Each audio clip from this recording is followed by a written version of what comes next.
Good afternoon, and welcome back to The Siege, or good morning, good evening, and welcome back. How are you all doing today? It's Friday, I think. I'm not 100% sure, but I think. How are you all doing, folks? It's good to see you. Let me switch to live here. Oh yeah, let me do something very quickly.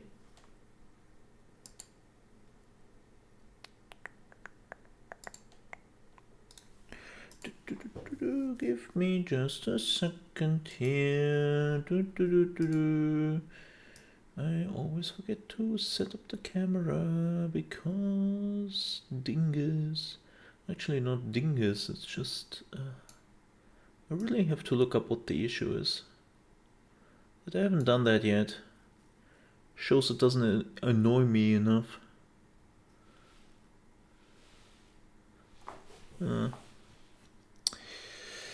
Alright, this should fix it. This should do it. This should do it. Cool. Hi. Sorry.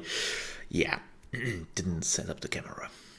It's kind of annoying when all your settings getting resetted every day. It's cool. It's fun. Enjoy it. You should try to. So I'm a little bit late. I'm a bit late, as you probably have noticed. And I have a reason for that. Believe it or not, I was actually ready to hit the live button at 2 p.m. my time. Right? I was like, yeah, let's hit live. Let's hit live. Like I was literally over the live button, and then my doorbell was ringing. Yeah, my doorbell was ringing, and well, I got my package. Let me show you what I. Wait a second. There we go. I got the package. No, this is not a PlayStation 5. It's not a PlayStation 5. It's actually just a PC. It's just a PC. There. The Dell something hit me in the gut. I don't know. Something Dell. Something. It's that's what got delivered. It's actually kind of small. I like that. That's not for me. Before anybody is like, oh, did you got a second PC? No, I didn't got a second PC. This is for.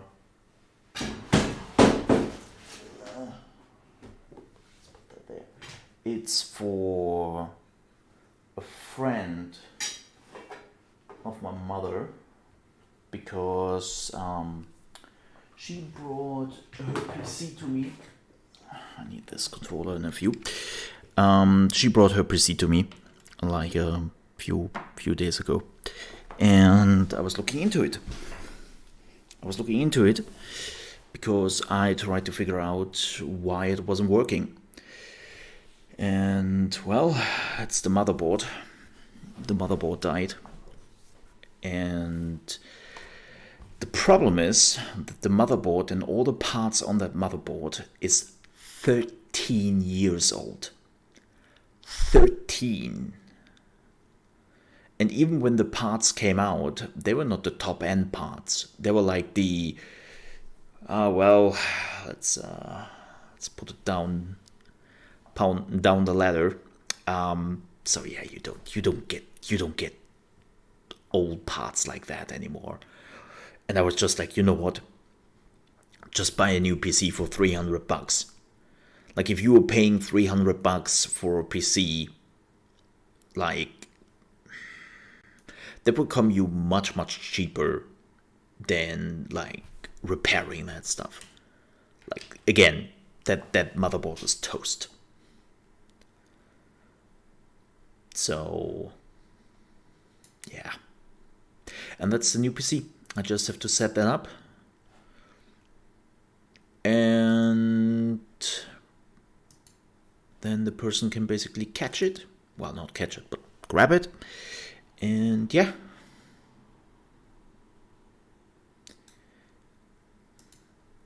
Then everything is fine. Should be breeze. There's already like Windows 10 pre-installed. I just want to make sure that there's not some like third-party bullshit on the PC, as they love to pollute the board PCs with. Ugh.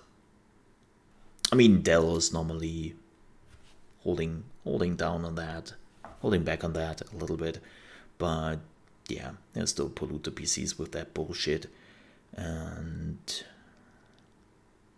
yeah.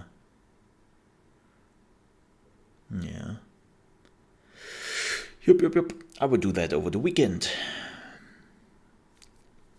So, what do we have planned for today? Oh yeah, let's talk about today. Well, first, today, we are talking about the gaming news and how your day was, and it's a wild-haired mole, and my beard is back. Well, kinda, it's still growing. It's a very, very light beard, but my beard is back, kinda-ish. It's still in puberty. Get it? Puberty? Because not my audience. But yeah, that is back after weeks at looking at a mole who basically was completely shaved. Ooh, the horror. The absolute horror. I don't know how many people told me, A, who the hell are you? B, get the fluff out of my room. And C, you look like shit with that. Like, I think I never got so many people coming up with me to me and be like, dude, what is that? Where's the beard? You look like a 20-year-old. What is that? Like, excuse me? So people were not impressed, which I have seen, or well, seen. You know, saw the pictures or saw me in the video without it. And they were just like, what the heck? What? Who paid you to do this? Was basically the question. Yeah. So, yeah, we have a mole in the morning, and then we are checking out Monster Hunter Rise. Yeah, I'm looking forward to that. I'm also very curious how that game actually plays on the Nintendo Switch. I know it's not the first Monster Hunter game, but well, my first Monster Hunter game was Monster Hunter World on a PC, and I've never played it before on another console, and I'm actually kind of curious how it feels and how it will play. So we will play the demo, which came out yesterday. Fun fact, it's technically in use, but then it's not too important. But believe it or not, when the Monster Hunter Rise demo was released yesterday, not even 10 minutes later, the server were crashing. The Nintendo eShop was just crashing.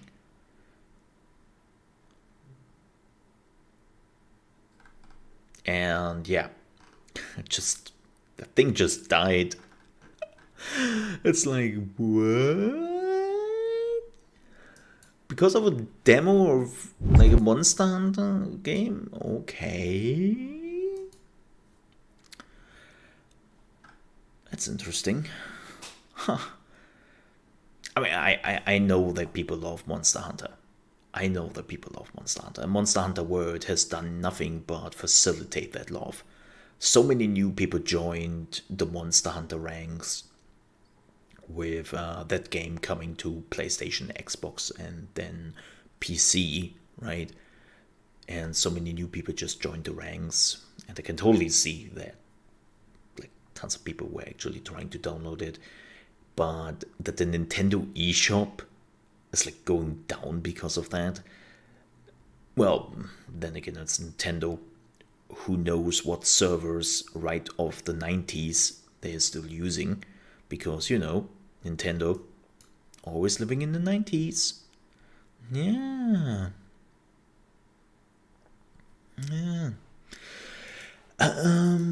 What else? Played a little bit more Cyberpunk. I'm nearly done with all the police insurrections going on, which is kind of problematic because that's the only thing I have been doing off stream, because there's nothing going on there. It's literally just like, oh, another camp of enemies. Oh, another camp of enemies. There's no story, there's no speaking, there's nothing going on. It's literally just like, hey, you see this camp of enemies? Yeah, kill them all.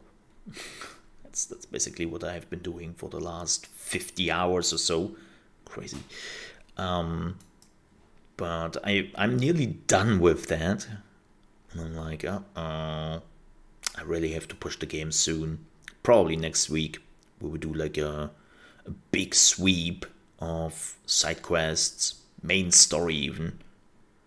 So prepare for that. Excuse me. I also did I created a new character. Yes, I created a new character for second playthrough. I'm not sure if I will do the second playthrough on stream or just for myself, but don't you worry. I will not play like the main story or anything like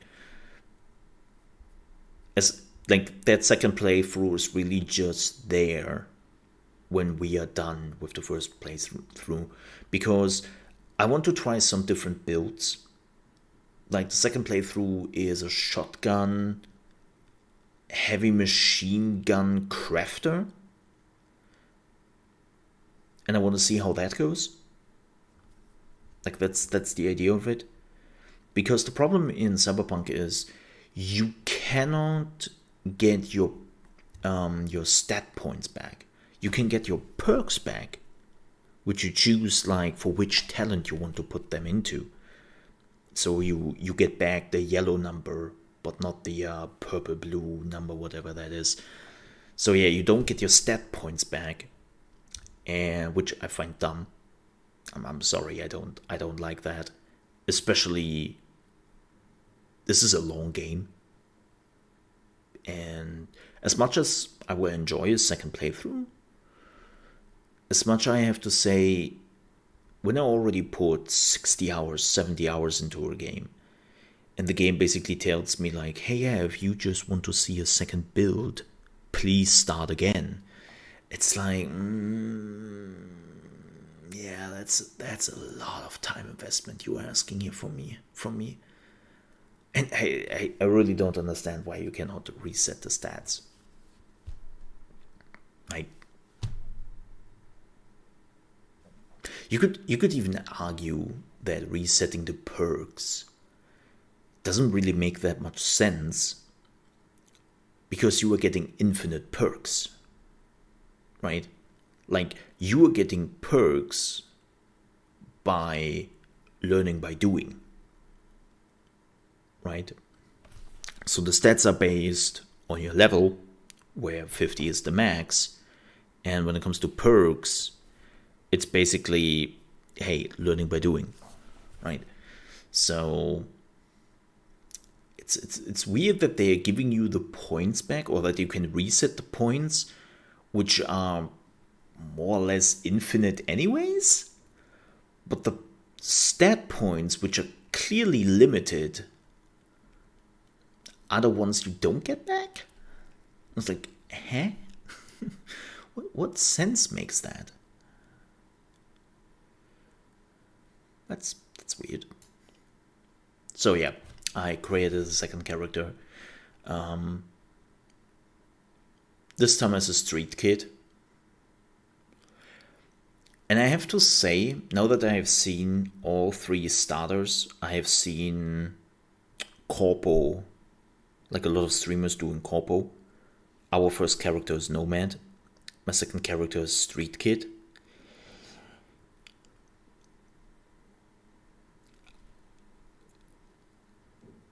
I actually like the Street Kid the most. Like, I think that Street Kid is really cool.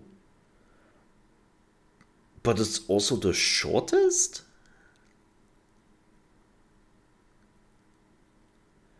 Like, it's kind of weird because as a corpo, you also have like a relatively amount of freedom where you can go into the Arasaka building where you start, right?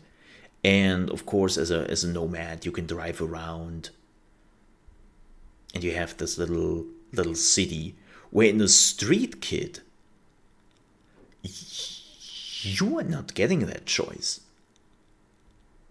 Like you are literally starting, and this is a bit of a spoiler, because, well, it's the beginning of the game and one of the choices you can make. So if you really don't want to hear it, cut out for like 2 minutes or so. But as a street kid, you start in a bar, you talk to a dude, and you cannot leave the bar. And the bar is not very big, like it's a bar, right? It's a bar. So you start to talk to that dude, then you're going outside of the bar, where another person waits for you with a car. Then they drop you off at the quest thingy. Again, you're in the middle of the building, and the building is literally just a corridor. You're walking into a garage. You meet Jackie, and that's it. That's it. It took me like 5 minutes.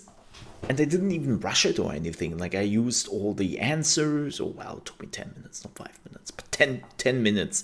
And it's like, when I think about Nomad, right? When I think about Nomad, I was driving around, checking out how the car drives. Like, you had like all those characters around. There was something going on. And then you were driving Jackie around. Like, it took so much longer. And the same with Corpo. Like, I know that in Corpo, like, you can move around in the Arasaka building, you can talk to multiple people there. And then you are flying a little bit. It's like, okay, well, that's... Yeah, I find Street Kid... Like, don't get me wrong, it was cool. Like, I really, really enjoyed, like, the characters you met and you talked to. That was really, really cool. But it was super short. So it's like, alright. I mean, well, sure. Let's not overstay your welcome, but interesting.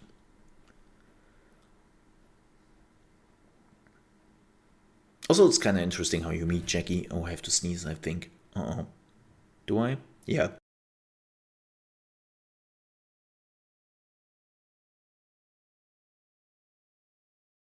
I totally had to sneeze. God damn it. It's kind of interesting also how you meet Jackie as a street kid. Like, you basically meet him as an enemy. Where in Corpo, he is already like your friend. And as a nomad, you basically meet him as your employee. And as a street kid, it's like, yeah, put the gun to your head.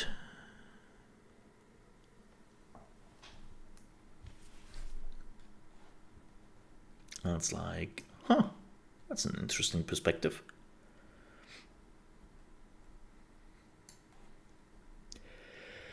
What else? Did I do anything else? I was talking to a good amount of people. I was answering back my emails and stuff. I did right on Monday because I got some emails back, and I was like, yo, fun, more emails. I love more emails. They're always so fun. But did I do anything else?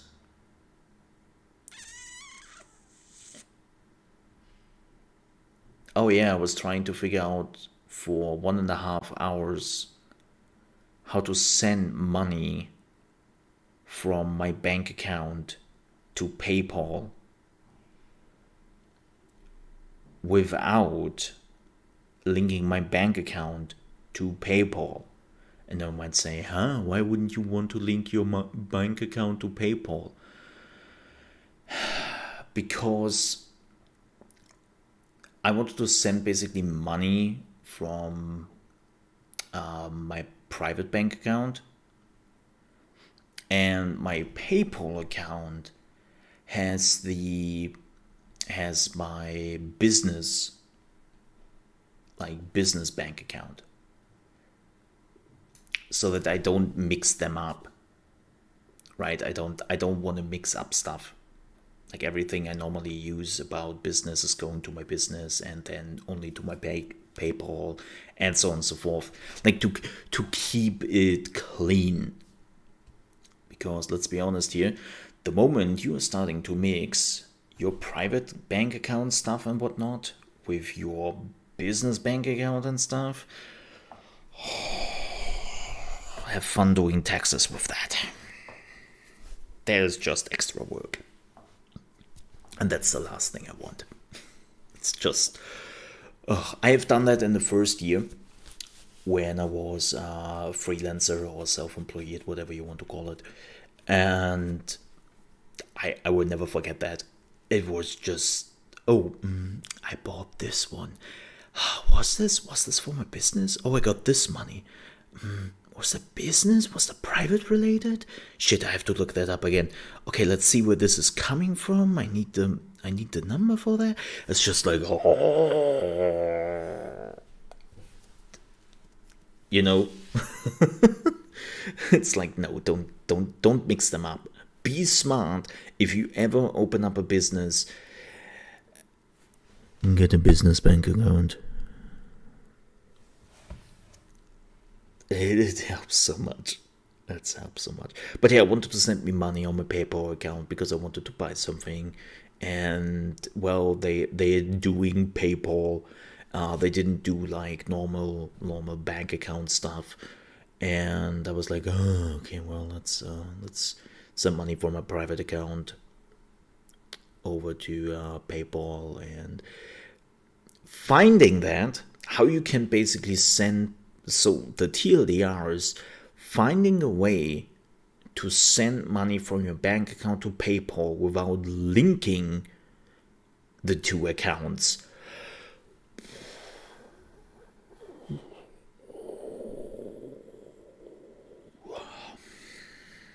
That's fun. That's really fun. Hint, it isn't. Ooh. I know, first word problems, but it's kind of interesting how tough that is. Like, thankfully there was a way which works with my bank account.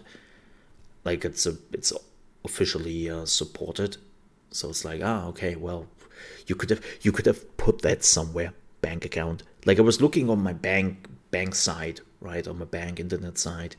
And I was looking that up, and this is why it took like nearly 1.5 hours to find that. And I was like, oh, come on.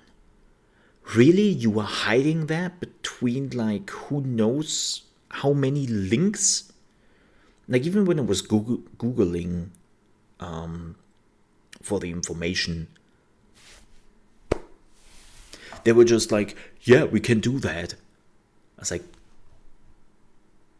cool. and you let me know how I do that? Like, you give me a little hint? Like, you're telling me where? No. It's like, okay, cool. Please do hide. Please do hide. I love that. But yeah, that was my day yesterday. I know, first world problems, and that doesn't sound super exciting. Nah, it was quiet. It was quiet. Next week we are also starting again with more videos on YouTube. Yep. I wanted to start this week a little bit slow because, well, like, this week made me really appreciate that I took a little bit of a break. Well, vacation. It wasn't even a full break vacation because I still stream now and then. But going on a vacation like really made me realize how much I needed that. And this week, like, starting a little bit slower and then ramping it up. Yeah, that was a good decision so far. Also, there was a lot of paperwork to be done. A lot of paperwork.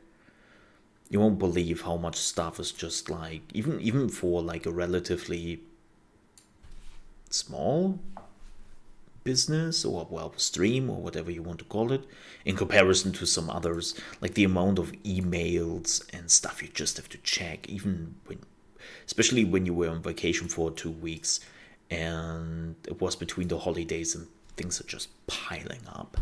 It's just piles on. And you sometimes wonder, do people really work between New Year and Christmas? What? Must be Americans. It's like, what? Yes. Yeah, it's like, I saw actually multiple people complaining a little bit that CD Projekt didn't push out any patches between Christmas and New Year. And I'm like, what? Of course they don't. They're a European company. They are living in Poland. They are like super conservative. Like, between Christmas and New Year,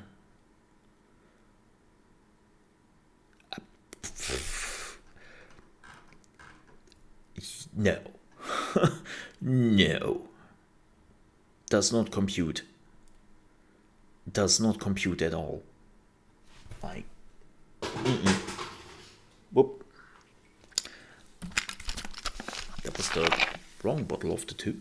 Huh. And hey, ass. Good to see you. Hello.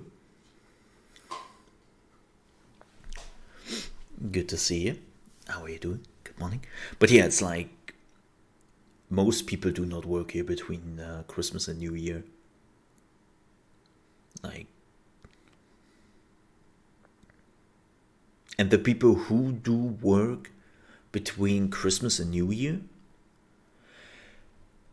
they don't do much. Like, I remember that I had, when I was still employed by an employer, right? I still remember that there was 1 year where I didn't get my vacation. So I had to come in between Christmas and New Year. Oh my God. It was the most boring shit I have ever done. Like, when you are starting to begin to dust off, like, your desk at work and clean up your work tables and whatnot, you know that there's nothing going on. Like, we had literally days where we had like 2 packages to do. Because I was working in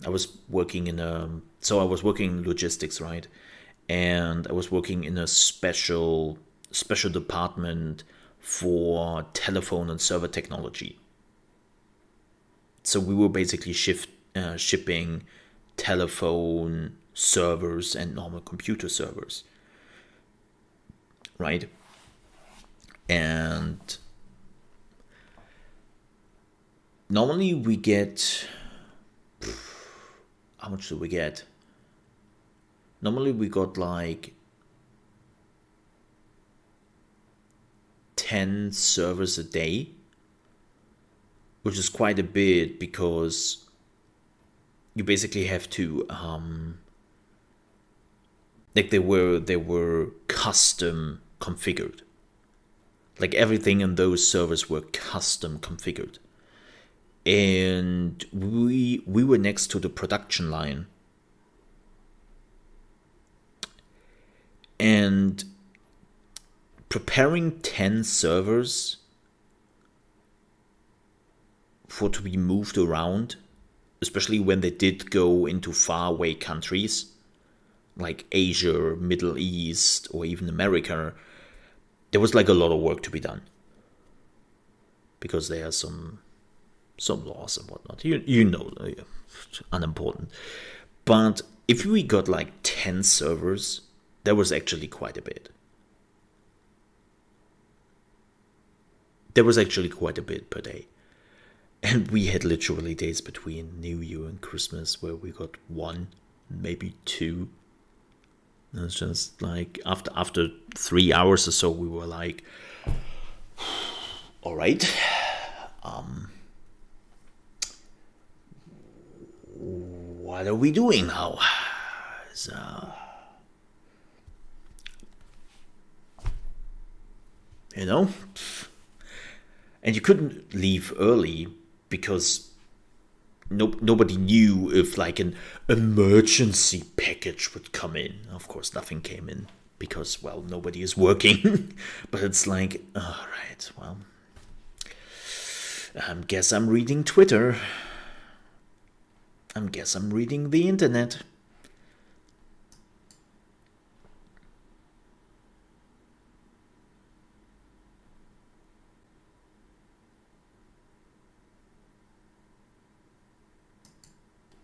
So, yeah.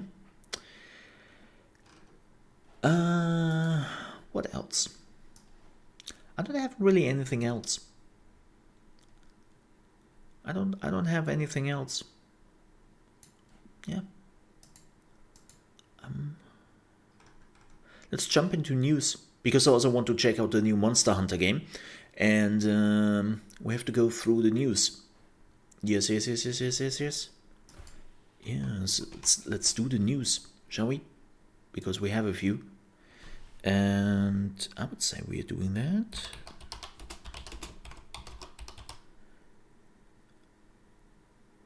Right meow. First things first. We have a new Path of Exile video.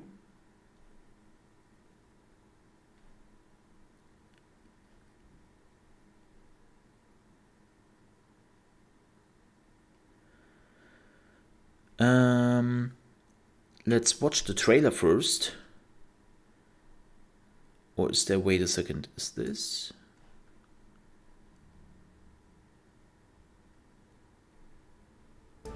Oh yeah, okay. This is the whole thing.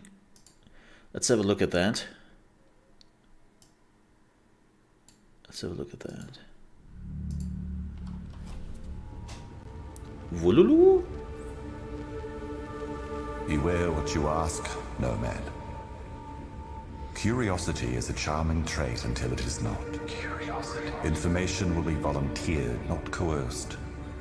It will create more questions than it answers. When at last their shadow is cast upon Do we know this guy? It will take more than you can possess to bind and silence the screams within your mind.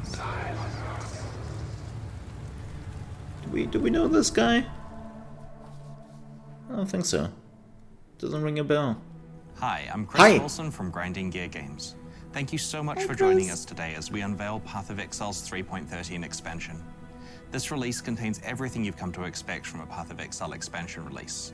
A new challenge, I love the Atlas. skills, new items, metagame rebalances, and an endgame content update which will leave a lasting impact on Path of Exile. Ooh. Our team have been very hard at work over the last few months, and we've got a lot up our sleeves to share with you today. I just hate to level again. I wanted to mention that Twitch drops are enabled for the duration of this live stream. Oh. Below the stream, you'll find the instructions to link your Path of Exile account to Twitch so that you're eligible to receive drops. I missed out on that 2020 was certainly a difficult year for development, but it was also one that saw a lot of big things happen with Path of Exile.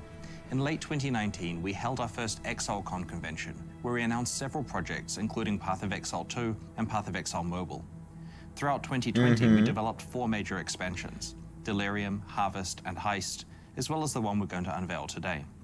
We launched on the Epic Games Store and released our Vulkan renderer and a macOS client for Path of Exile. We're really proud of what we achieved last year under difficult conditions and can't wait to continue the journey with you through 2021, I didn't play Heist, where we expect to reveal much more about Path of Exile 2 and Path of Exile Mobile, as well as 4 releases for Path of Exile, including the one you're about to see. And Harvest. Thanks again for being here with us. It wouldn't be possible without you. In today's livestream, we'll kick things off with a 3.13 announcement trailer, then take a deep dive into exploring the new expansion's Please tell me they slashed down the Once leveling reveals are wrapped up, process. we'll launch into a live I hate Q&A leveling where in Path of community Exile. streamer Ziggy D will ask me questions from Twitch chat, so be sure to get your questions ready. Once the Q&A is over, we'll be jumping into an episode of the Bay Class podcast, where Taki Cat and his crew of Path of Exile veterans will discuss today's reveals. I'm sure you're keen for me to stop talking and start revealing the new content, so let's jump right into the 3.13 trailer. See you on the other side. I find that phrase so weird, see you on the other side. It's like... It's a trailer. Calm down. Calm down. What drives you, Exile? Is it justice? Revenge? Honor? No. It is power. It's loot! We felt your deeds. That's what drives me. Felt the shockwaves ripple through the void. You have our attention. Now you must keep it. Your limits will be tested. Break them. Do what is thought impossible, and the Atlas will follow. Huh. That looks really cool. I'm interested in the passive tree. 11 new maps? Damn. Oh yeah, the reworked Ascendancy.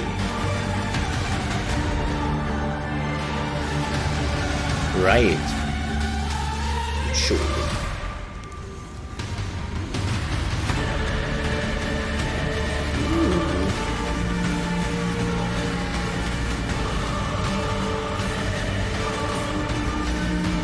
Okay, that looks kinda cool. The stars themselves will bear silent witness. How far will you bend before you break?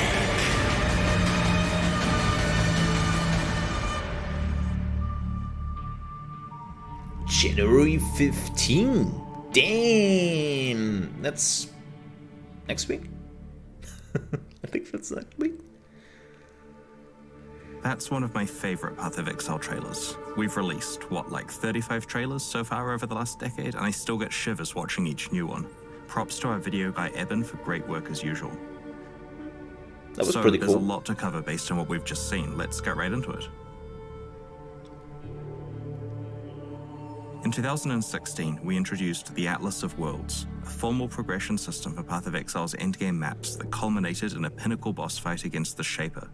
Since then, the War for the Atlas and Conquest of the Atlas expansions have expanded the Atlas system, introduced new endgame bosses, broadened mechanics, added new rewards, and provided more opportunity for mastery of Path of Exile's endgame. The Echoes of the Atlas expansion introduces a new pinnacle boss, a new way to fight many map bosses at the same time, 11 new maps to explore, and new endgame rewards to earn. Neat.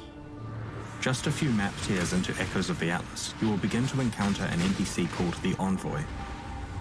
It seems that when the Elder was sealed, its absence didn't go unnoticed. The Envoy speaks ominously of new visitors to the Atlas. Huh. The first such visitor, and the focus of this endgame expansion, She looks is an cool. entity called the Maven. The Maven. You'll first encounter the Maven in the boss arena of a map, where she will make the boss encounter more difficult and watch as you do your best to defeat it. Oh, good. If you're successful, she'll give you her beacon, which lets you call her to any map in that region, so she can watch more fights. Okay. That's probably not a good thing. After showing her your boss-killing prowess, she will give you an invitation to her own realm, where she has prepared a special challenge. Huh. The Maven really wants to push you to your limits and has fabricated copies of the bosses she watched you defeat. This time, however, you'll have to defeat them simultaneously. If you manage to best her challenge, she'll politely ask you to do the whole cycle again, except this time she wants to watch more and tougher fights, and her next challenge will contain 4 bosses, then 5, then 6, and finally 10. Damn. Here are 10 shapers. Have fun. You may even get to fight the Maven herself, in a very difficult boss encounter designed to challenge the strongest and best Path of Exile players. Completing the Maven's challenges offers the opportunity to acquire some very powerful new rewards, including Atlas passive skill points, craftable There's a lot watchstones, of loot. and even the Maven's Orb. That is a lot of loot. As you complete the Maven's challenges, you'll earn a new type of passive skill point that can be allocated on a special passive skill tree in that region of the Atlas of Worlds. Each of the Atlas's regions has its own passive tree, and they generally have around 20 nodes to choose from. You can earn up to a total of 10 skill points per Atlas region. Let's check out some of the Atlas passive choices in the Glennick Cairns region. Okay. This branch allows you to focus on Beyond, increasing the amount of experience granted by Beyond monsters, but also allowing you to spawn more Beyond monsters really easily. The Torn Veil notable will drastically increase the quantity of Beyond demons you can encounter.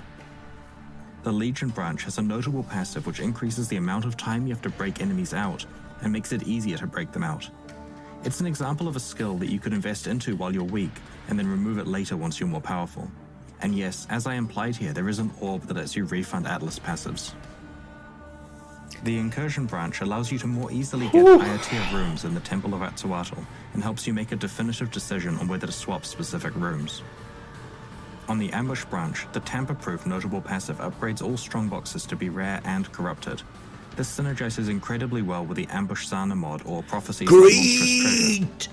While it prevents you from re-rolling valuable types of strongboxes, the sheer number of corrupted 6-socket and 6-link items will certainly be tempting. Yes. Now Yes. let's have a look at the Very Atlas much passive so. choices available in the Lex Proxima region. The Harvest branch can increase your chances of finding a sacred grove, increase its crafting rewards, and make it more likely that you'll encounter a Shabi. Okay. We'll explain later in the presentation about how Harvest is being integrated into the core game in this expansion. That's interesting. The Torment branch can increase item drops from possessed and touched monsters, as well as populating the area with some already possessed monsters.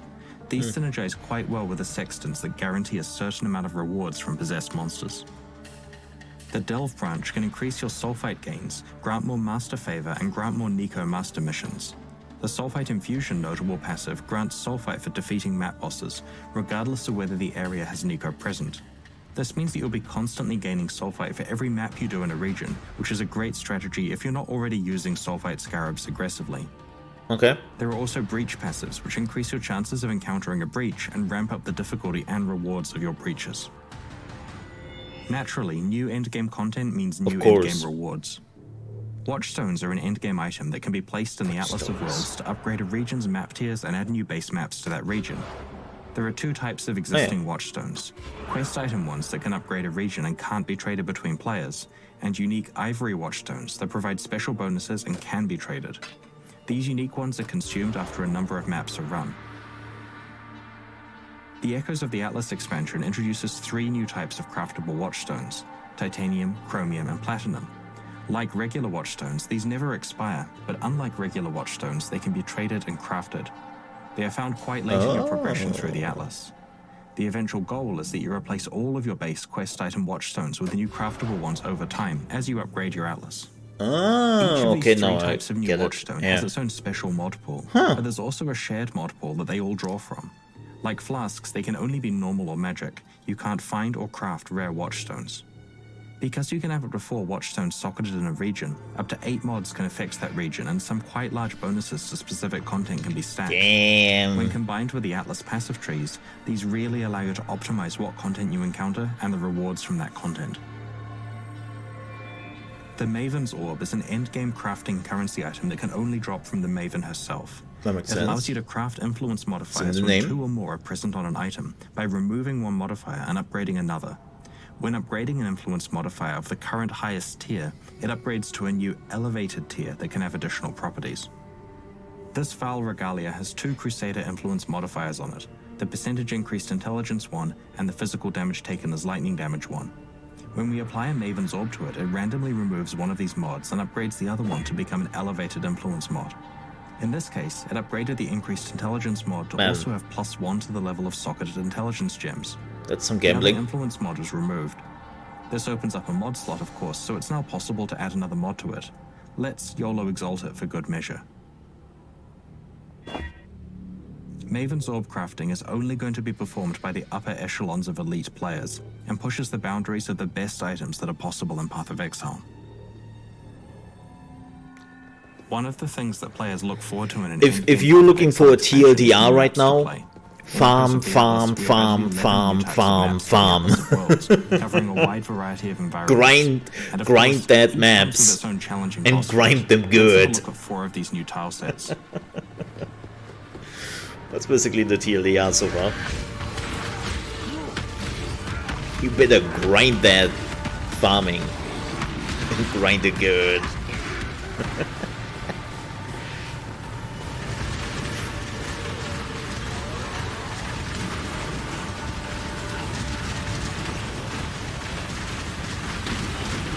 Ooh, get wrecked.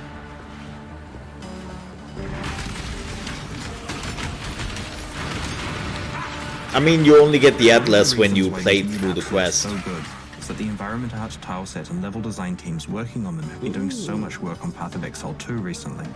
And it's not just the 4 maps that we showed you here. There are 7 other new maps with their own bosses to discover in-game in this expansion. Oh, that's cool. Look forward to that one. If I make it to that When we release a point. new quarterly Path of Exile update, we start a new challenge league.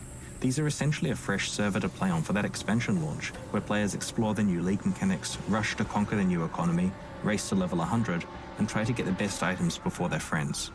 The challenge league being released alongside Echoes of the Atlas is the Ritual As League. always. In the Ritual League, you'll discover several mysterious altars in each area you explore. Slay the monsters at the ritual site and then activate the altar to initiate the ritual. When it begins, you'll be enclosed within the ritual circle and will have to face off against both the onslaught of monsters you've just slain and also the specific powers of that altar. Each subsequent ritual in the area will summon all the monsters from the previous ones, so the difficulty and reward ramp up as you challenge yourself with each successive ritual. What? Monsters you kill after you have activated a ritual grant you points called Tribute. At the end of each ritual, you'll have an opportunity to spend this tribute on various reward items. These items vary greatly in power and cost, so you may find you can afford several cheaper ones or one more valuable one. For clarity, tribute doesn't transfer between game areas. Oh. As you complete subsequent rituals in the same area, more potential rewards will be revealed, which can be very expensive. If you can't afford to purchase a reward outright, you can spend a portion of its cost to defer it until later. This means that it will show up in a later area at a reduced price. Oh, that's cool. Items can be deferred multiple times until you can eventually afford them, and for some of the most valuable rewards in this league, this may be the easiest way to obtain them. That's cool. You can also spend some tribute to re-roll the contents of the reward screen one time per instance if you'd like a new set of reward items to choose from. Okay, that gives you a chance. Among the many other rewards you can small choose for a one. ritual are a special new set of ritual base types. These are craftable items that have different implicit modifiers than Path of Exile's regular base types. Specifically, they have a strong upside combined with an accompanying downside. If you can create a build that mitigates this drawback, then you can take advantage of the power of these items and craft them into something amazing. For example, these Nexus gloves reduce your maximum mana, but have a chance of immediately refunding the mana spent to use a skill. If you can work around this restriction to your mana pool, you can periodically use skills for essentially no mana cost. Here are two other examples of ritual base types, the Penitent Mask and the Storm Rider Boots. That looks pretty The cool. Penitent Mask applies the Crush debuff to you, removing your physical damage protection. However, its upside is that it increases the effect of Fortify on you by quite a lot, reducing the damage you take from hits. There are many situations where this is a huge win, such as if you already have no armor or endurance charges. The Storm Rider Boots reduce your accuracy rating but provide a huge added lightning damage boost to your attacks based on your accuracy rating. If you have other sources of accuracy to rely on, then this is potentially a huge increase to the lightning damage you deal. Yep. In the endgame, you can obtain ritual vessels, which allow you to itemize the monsters from a ritual. You can place up to 4 vessels in the map device alongside a map to add the monsters stored in those vessels to the rituals present in the map. This increases both the difficulty and rewards of the rituals, as well as generating even more tribute to spend on those rewards. Holy shit. For example, because there's a chance of encountering a Headhunter or Mirror of Kalandra as rewards, using ritual vessels increases the chances you'll be offered those items and allows And then you to there's afford them. Diablo 3 In addition, with their you can league use every these 3 vessels to months. substantially Hey increase folks, monster we density added and a max out shadow maps which so is its now mechanics slide one-shotting beyond everything. Ultimarian present. Using Content. vessels, you have control over the risk and reward of your hardest ritual encounters. Vessels are tradable both before and after they contain monsters. In addition to the new endgame content, Oh, and I'm the actually ritual kind of challenge curious league, about this a one. large focus of the Echoes of the Atlas expansion is on its ascendancy classes. Path of Exile has 19 ascendancy classes, which let you specialize your character further than the base character classes allow. Yo. To unlock your ascendancy class, you must find the Altar of Ascendancy at the end of the Lord's Labyrinth. In this expansion, So we've far, revamped so every known. one of these 19 classes and have significantly reworked 3 of them: the Elementalist, the Inquisitor, and the Deadeye. The aim of these changes is to redistribute and simplify power so that Ascendancy passive skills perform stronger single functions more effectively. Let's check some That's of them out. cool. The Elementalist has always been a good general Ascendancy class for many elemental builds, Yep. but lacked really in-depth build options. Now you can pick which elemental ailments to use for greater build customization, as well as providing more consistent power against tougher enemies. The Elementalists can also protect themselves from a large amount of elemental damage. Damn. Bastion of Elements provides a significant defensive shield against elemental damage, which can be further improved by allocating more skills on your passive tree and ascendancy tree. The Liege of the Primordial and Elemental skills focus on golem builds. Taking Liege of the Primordial now means that your golems are automatically resummoned 4 seconds after they die. To make your golems immune to elemental damage, you'll now need to spec into Elementor as well as Liege of the Primordial. Interesting. Previously, the Shaper of Desolation skill forced you to improve both shocking and chilling, even if you didn't use both. We've now moved these benefits into their own branches, culminating in the Shaper of Flames, Winter, and Storm skills, allowing you to pick which ailments you improve. Oh, that's You so can use and neat. enhance Ignite, Chill, and Shock on any build. Mastermind of Discord no longer focuses on heralds and allows you to strip all elemental resistances from your enemies effectively. Pendulum of Destruction has been reworked as Heart of Destruction, providing more elemental damage or area of effect when you need them most. Hot damn. The Inquisitor has derived much of its power from its Inevitable Judgment skill, but the rest of the tree was fairly straightforward and lacked anything truly unique. After our changes in this expansion, many more of the Inquisitor skills provide significantly more offensive or defensive power, Fair point. while Instruments of Zeal opens up an entirely new and very unique playstyle. Let's have a look at some of the new Inquisitor Ascendancy skills. Pious Path no longer affects attack and cast speed, and now allows you to double the potential recovery of life regeneration by having it apply equally to Energy Shield. Oh. Sanctuary no longer provides mana, but now has a larger damage bonus from Consecrated Ground, up from 10% to 15%. Okay. Righteous Providence has been simplified a lot. It still focuses on critical strike chance, but it now scales it up by a percentage equivalent to either your strength or intelligence value, whichever one is lowest. It also provides plus 50 to both of these attributes, which is a huge benefit in multiple ways. That You'll is a definitely huge want lots of both attributes. benefit, yeah. Instruments of Virtue has been simplified and made more powerful. Its benefits no longer strictly apply if you've cast a spell or attacked recently, but it now grants 10% more attack damage for each non-instant spell you've cast recently, up to a maximum of 30%. It also grants Battle Mage, which causes you to gain added spell damage equal to the damage of your main hand weapon. This provides a lot of new hybrid spellcast and melee build possibilities. You can combine Instruments of Virtue with the new Instruments of Zeal Ascendancy passive. This introduces the concept of fanaticism, which causes spells you cast yourself to have 75% more cast speed. It really makes you realize how some of those talents were relatively Fanaticism is gained by using weak in comparison bonuses for weaving attacking and spellcasting together. before the changes. The Deadeye Ascendancy was the best place to find a variety of strong projectile-based effects. Yep. But over time, more of these effects have shown up on items, and the Deadeye has lost much of what made it unique. We've brought the uniqueness back to this Ascendancy with a variety of new mechanics that enable new ways to build and play ranges. Let's have a look at the new Deadeye Ascendancy skills. Far Shot now deals 60% more damage to enemies far away from you, which is up from 30% before, but now also deals 20% less damage to enemies that are close. It no longer has a projectile speed bonus, but now removes the spread from your barrages. This additional damage rewards Deadeyes who can keep their distance from their targets. Previously, Ricochet caused your projectiles to chain an additional time and granted 10% more damage for each remaining chain. The new Ricochet allows your projectiles to both chain an additional time and have a chance to chain off walls and terrain. Okay. Endless Munitions has been simplified to offer 2 additional projectiles rather than 1 additional projectile and some other minor bonuses. This skill is accessible behind 3 of the Deadeye's paths, making it an option for many different Deadeye builds. Occupying Force is a new skill that benefits Mirage Archers by granting you additional ones and allowing them to be separate from you. Oh. Gathering Winds now always grants Tailwind to permanently boost your speed, and the increase to Tailwind effect per skill used is now given by the Gale Force buff. Windward enhances the Gathering Winds passive by making Gale Force a lot more effective, with the drawback of losing your Gale Force if you're hit. If you can stay out of the fray, this potentially makes your character even more potent. I think we will play Archer for the next season. Builds. It's been renamed to Rupture Ring and it's been simplified while being made more powerful. Critical strikes that inflict bleeding now also inflict Rupture, which causes bleeding enemies to lose more life, but their bleed expires more quickly. That's fine. Focal Point is a new skill which improves the effect of mark skills that were made more powerful in our recent Heist expansion. It increases the effect of your marks by 75% and makes surrounding enemies deal less damage to you. As you have seen, the Elementalist, Inquisitor, and Deadeye have undergone some major changes in this expansion. Deadeye looks really interesting for me. 16 Ascendancy classes, and we'll show you some of the changes to the Slayer to demonstrate what you can expect.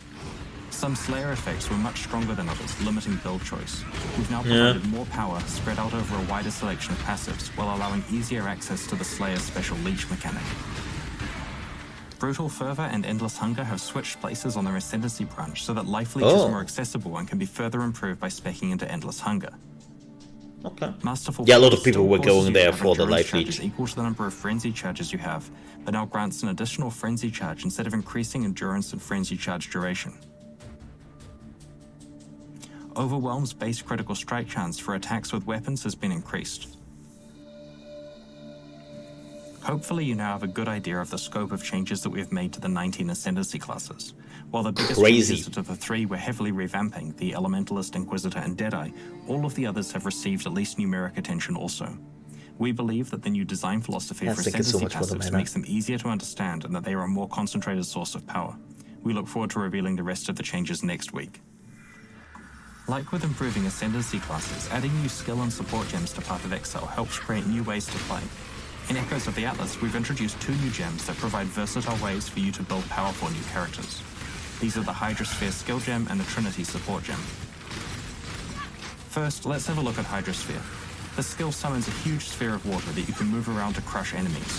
While it is active, you can apply cold or lightning ailments to it. It will then pulse for a duration, afflicting nearby enemies with damage matching that ailment. Oh, that's cool. The player is applying freeze to the Hydrosphere with freezing pulse, and that causes it to repeatedly damage surrounding enemies with cold damage. Huh. Here's the gem hover for Hydrosphere. The skill gem can be acquired from level 34 and can be supported with spell, area of effect, duration, cold, orb, lightning, and physical support gems. It pulses every 0.4 seconds while an ailment is applied to it. It also converts its physical damage to cold or lightning damage based on what ailments are on it. Huh. The Trinity support gem is designed to support builds that deal multiple types of elemental damage. While Trinity supports your skill, any hits that deal damage with a specific element will build resonance with the other two elements. The more resonance you have of every element, the more damage the Trinity support gem provides. When you have high resonance with all three elements, Trinity also grants elemental penetration. Here you can see the player using Ball Lightning with Unleash and Magma Orb to build resonance across all three elements. To power up the Trinity support gem quickly and uniformly, the player alternates between pairs of elemental damage types. Combined with the elemental weakness curse, the maximum resonance Trinity absolutely decimates enemies. Damn. That's In addition to introducing the two entirely new gems we described, we have done an extensive balance pass on other skills. We have buffed over 40 existing gems, including skills such as Scorching Ray, Seismic Trap, Firestorm, Venom Gyre, Static Strike, Kinetic Bolt, Crackling Lance, Lightning Strike, Shrapnel Ballista, and Artillery Ballista. Ooh. Full details will be available in the Ballista patch notes next week so that you can plan your perfect build. As well as introducing and rebalancing skills, another important aspect of keeping the metagame fresh doesn't for end. Path of Exile expansion is adding new unique items to discover and build characters around. Unlike most items you find in Path of Exile that are randomly generated, unique items are extremely rare ones that our design team have hand-created to offer new build opportunities. Echoes of the Atlas introduces 10 new unique items, some of which are exclusive to its new endgame encounters. Let's have a look at a few. Yes. These are some unique worm-scale boots called Legacy of Fury. They place scorched ground as you travel, which applies the Scorch ailment to enemies standing in it. When scorched enemies die, Interesting. they have a chance to set fire to surrounding enemies, dealing a percentage of the slain enemy's life over time. These boots create an interesting and new way to support your build with fire damage. But This is a new unique amethyst ring called Black Flame, which is themed around fire and chaos Alright. damage. Its headline effect is that your ignites now deal chaos damage, along with a cool new chaos ignited effect on monsters. Also, if you ignite a withered enemy while wearing Black Flame, the wither will no longer expire, and you can build up to its maximum of 15 stacks, if the enemy survives long enough, that is. Along with its various other benefits, this unique ring should ignite a few new ways of playing fire and chaos damage characters. see what you did there. These new Zealot gloves are called Hand of the Fervent and create an interesting interaction between physical damage and the mana cost of skills. The unique ability of these gloves happens whenever you use a skill. They grant an effect called Sacrificial Zeal, which both adds a quarter of the skill's mana cost to spell physical damage, but also hurts you, to the tune of 150% of the skill's mana cost over 4 seconds. They also reduce your enemy's physical damage reduction. When we have time during an expansion's development, we try to identify past leagues that can be integrated into the core game as optional side content, with a few improvements. This expansion contains 2 such leagues. Nice. Last year, we released the Harvest League, which allowed you to grow a garden of monsters, fight them, and then use their lifeblood to craft your weapons in powerful ways. Watching this league unfold made us realize 2 things. Firstly, the crafting options were so powerful and so easily accessible that players had unprecedented access to almost everything they wanted very quickly. Secondly, even the players who did enjoy the mechanics of growing their own garden would probably find it boring if that was something they had to do every single league. When deciding how to integrate Harvest into the core game, we knew that we had to curtail crafting somehow, but we didn't want to just do this by nerfing it a lot. We needed a smarter solution that still allowed players to earn and perform powerful crafts. We also knew that we didn't want players to have to grow and manage their own gardens every league. So let's check out how Harvest works as part of the core game in Echoes of the Atlas. In Echoes of the Atlas, as you play through maps, rather than finding a seed cache, you'll now encounter a portal to the Sacred Grove. But it's not your own Sacred Grove, it's an established one that is a full complement of plants ready to harvest, fight, and craft with. The grove contains several pairs of harvests to choose between, each displaying the details of the fight and the corresponding crafting options. You can only pick one of each pair, so carefully choose which crafting options are best for you, defeat the monsters, and use their life force to perform the crafts.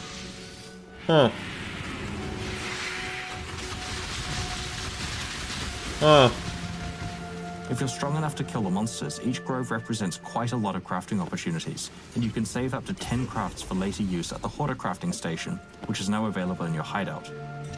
We like this compromise because it keeps the exciting elements of harvest, fighting and crafting, and drops the part that got old quickly, seed management and garden planning. I We're mean, also integrating the Heist League into the core game as Okay. optional content with a few improvements. In Heist, players travel to the Rogue Harbor to hire a crew of thieves to help them plan and execute risky heists, working towards a thief's ultimate goal, pulling off a grand heist. In the Echoes of the Atlas expansion, heist contracts drop from Act 6 onwards. Rogues level up their skills faster from completing heists, markers drop with higher stack sizes, and quest contracts are now dropped for you at the next smuggler's cache as soon as that quest is available. One great aspect of Heist is that all of its progress items are tradable, so if you're focusing on other content, you can trade away your contracts until you're ready to go on some heists. that's cool. So we've covered most of the big features Of Echoes course. the Atlas so far. The Keep an eye out for microtransactions. patch notes in a few days where we will detail Very other changes important. that didn't make it into this presentation. Soon we'll move on to the Q&A about today's announcements. But first, let's have a quick look at the new supporter packs that are available right now to celebrate the Echoes of the Atlas expansion and the Ritual Challenge League, and to help fund the ongoing development of Path of Exile. The Faithsworn and Renegade supporter packs come with masses of points to spend in the store, social frames, forum titles and badges, a download of the digital soundtrack, and of course exclusive cosmetic microtransactions such as armor sets and character effects. The Renegade series has an exclusive pet, and the Faithsworn series an exclusive portal effect. Each series has 2 packs, I love the water and the smaller effect. packs can be upgraded to their respective larger packs at any time while they are still on sale. These are, of course, in addition to the new core packs that we released a couple of weeks ago. Remember to check those out if you haven't already. I haven't. Thanks so much for your support. As you know, purchases of these packs are what fund ongoing development of Path of Exile, its expansions, and its sequel. Speaking of Path of Exile 2, we know you're keen for an update. While today is all about Path of Exile and Echoes of the Atlas, we have plenty of Path of Exile 2 and Path of Exile mobile updates planned for you this year, which will start sooner than you think. Our team have been creating some amazing stuff and we can't wait to reveal it to you. Which probably means So that I'm sure you have a bunch of burning questions Path of about Exile Echoes 2 of the is not Atlas. coming before Stay tuned as we're 2022. joined by Ziggy D, who will be hosting a Q&A with me based on your questions from Twitch chat. Oh god. Questions from Twitch chat. The horror.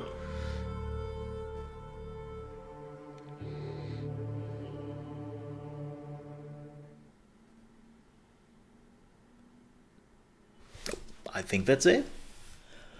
Awesome. That was cool. Man. This game is just throwing the content at you. That's so crazy. Like, ooh.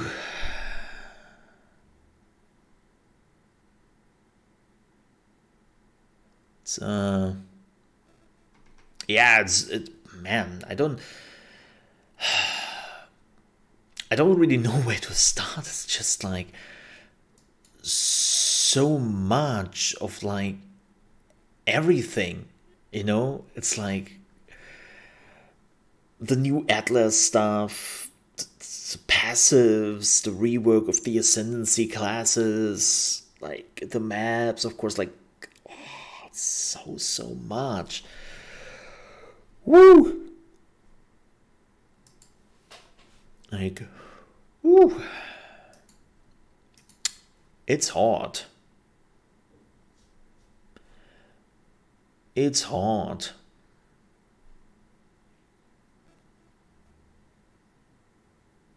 Yeah.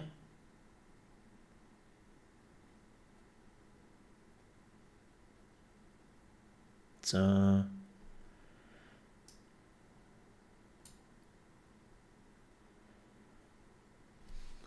yeah.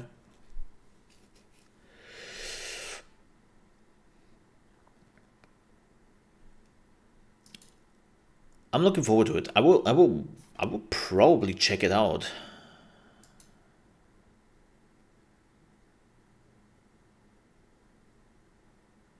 Like, I will probably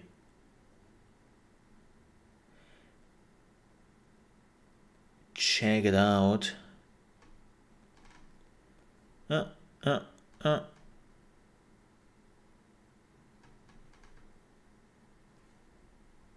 because that's a lot.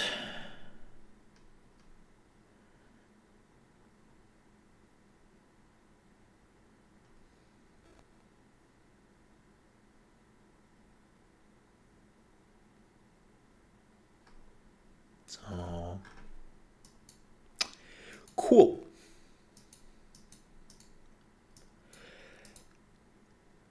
Yep, I would definitely keep an eye out for it. All right, man. Apparently, a lot of Hitman 3 previews. Right now, like they pushed out a lot of previews. I would not dive into the previews. They also show some new gameplay, and they showed how to finish some missions, which I don't really want to do because, let's be honest here, I want to experience that when it comes out in 2 weeks, and I'm so looking forward to it. We will of course do a full playthrough of Hitman 3, so yeah, can't wait. Can't wait.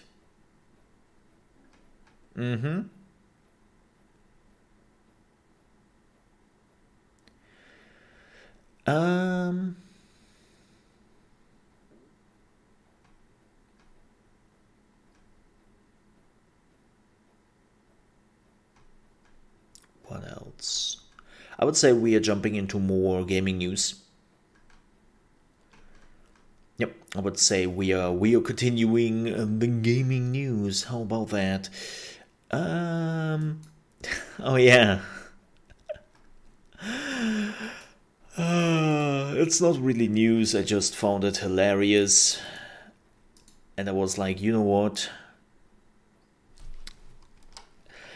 To sweeten your day. Yesterday. Where's actually Tiny? Where's Tiny when you need her? Because this is one of the weird things, and normally Tiny is coming in when we are talking. No, actually Tiny is coming in when we are talking about the loot stuff, but also weird stuff. So yesterday, you could buy a very special Pokemon Kashin. And I think I would just show it. I think that's the best way to describe what you were seeing here. So this Nightmare Fuel is the Gengar plushie, where you can also roll the Tang out, and apparently can sleep under it, or can roll yourself into it. I don't know.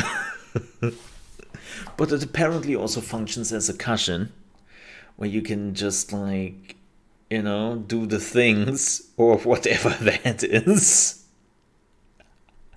I don't even know what that is. Oh, I can't even, like, what is that?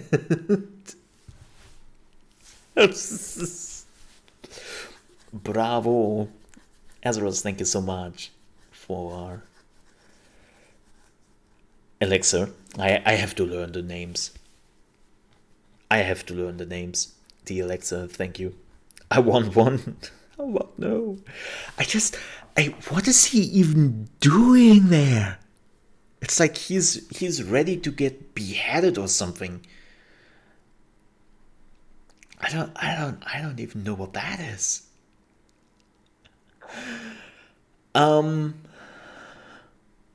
Praying to the poker gods. We need a sacrifice. This is just like, I just imagine how you bring this into your office and you are like, oh, it's break time. Well, let's take a power nap here. Let me just unroll my Gengar. Let's have a power nap.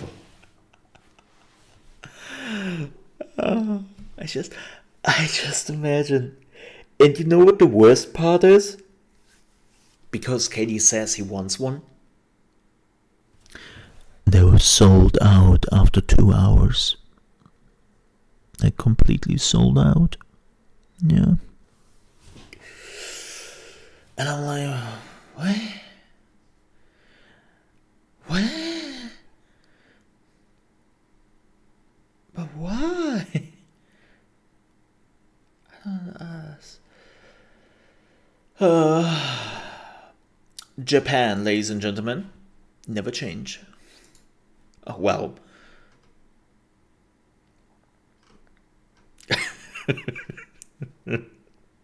Like the last picture, I can't just get behind the last picture. Like, I have several questions here. This last picture is cracking me up.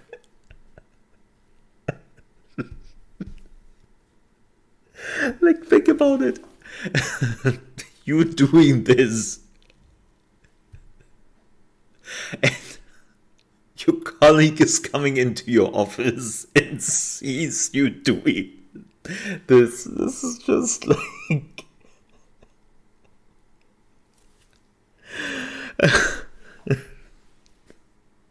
How do you explain that?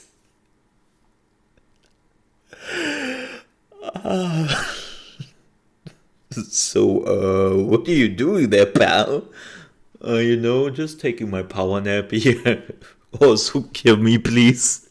I just want to die.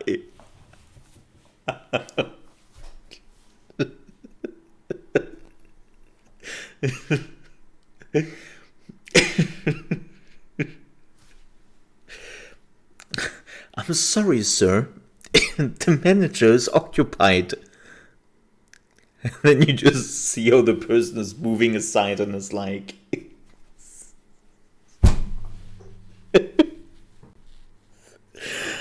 I'm broken. Oh God. I'm so broken.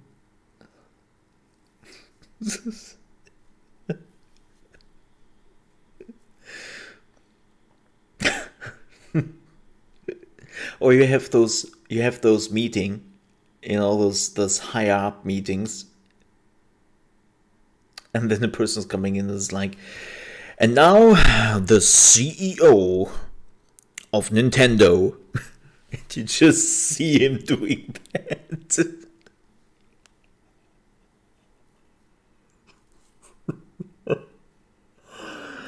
Oh God, help me. I just can't. Like,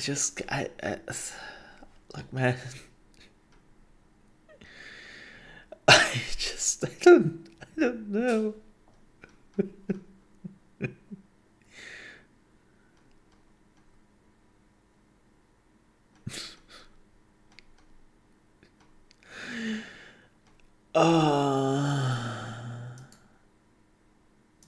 Yeah, I can't. I just can't. Oh, I'm just... Woo.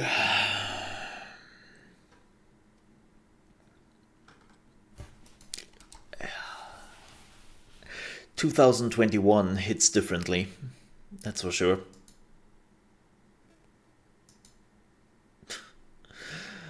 That's for sure.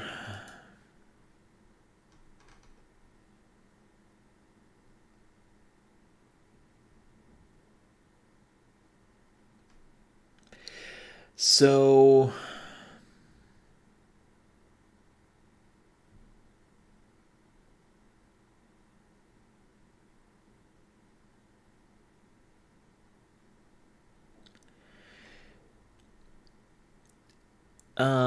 you know what? I would say we are jumping in one of the most serious and one of the biggest news of today. And man,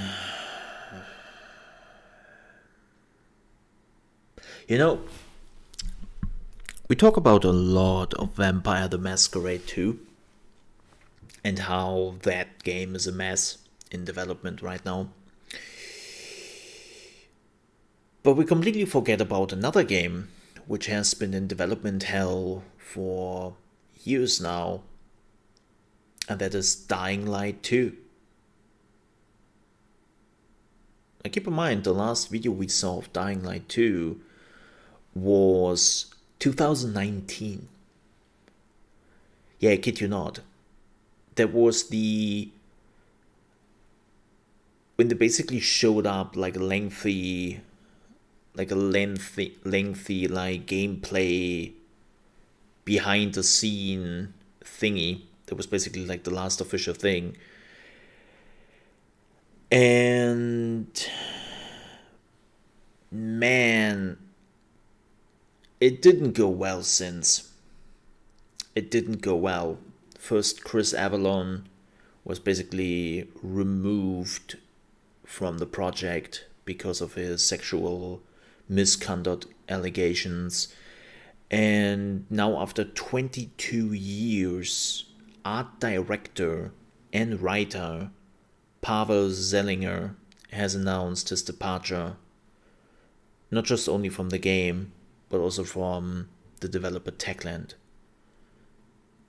which is crazy. Like, when you were leaving after 22 years, in the middle of a game being developed and rumored to be in development hell, that is not a good thing.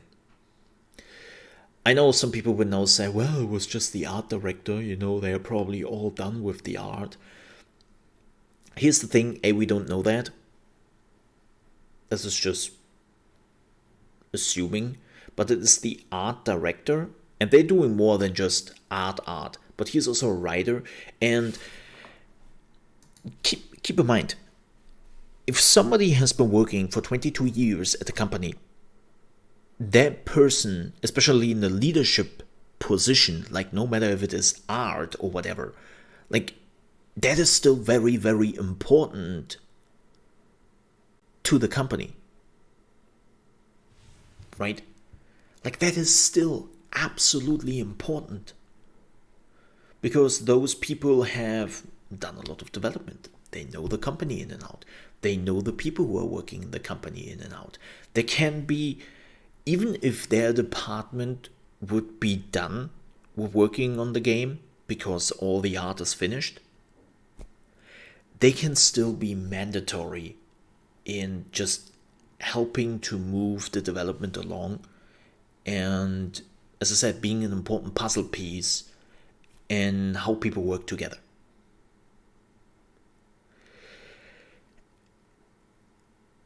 And that this person now leaves after 22 years,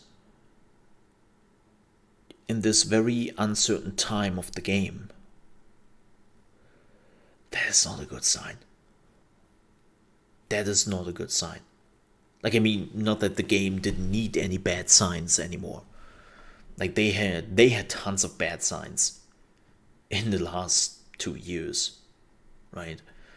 But yeah, this is not doing well. This is not going well. And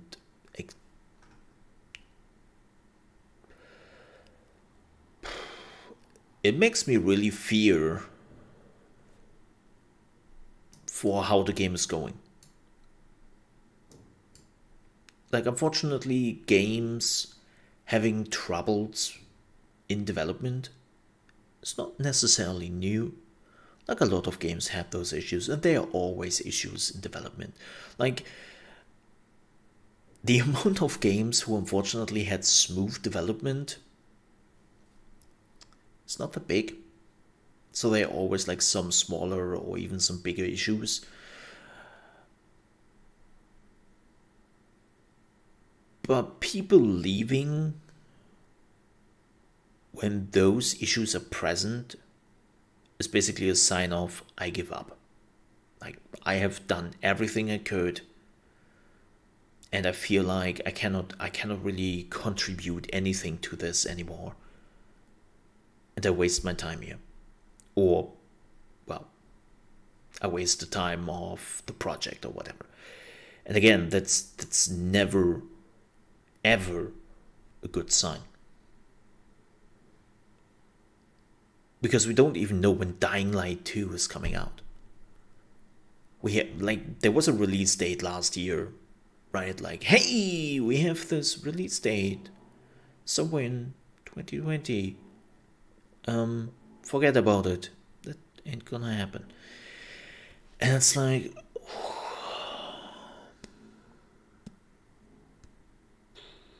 and since then, it's complete silence. It's complete silence since then, which is just not good. So, yeah, I keep it posted, but I have the bad feeling that the next update on the game will not be that great. Yeet? Yeah, yeet yourself out.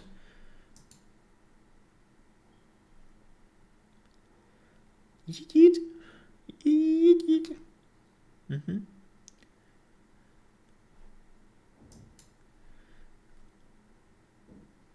Mm-hmm, mm-hmm.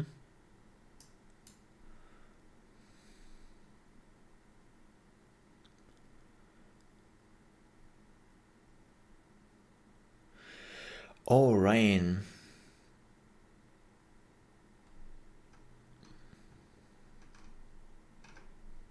But with that said, let's move on to the next one. Roblox is still an absolute phenomenon, and it is such a phenomenon that even investors are like, yeah, let's funnel more money into this. Let's just funnel more money into them. And Roblox has now raised $520 million US in his recent founding rounds.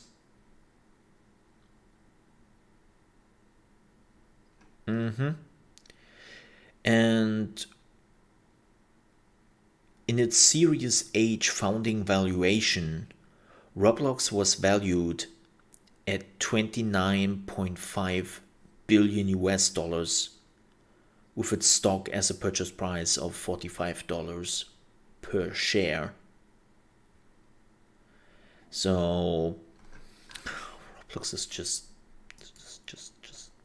money. Just money. And if you are like, why?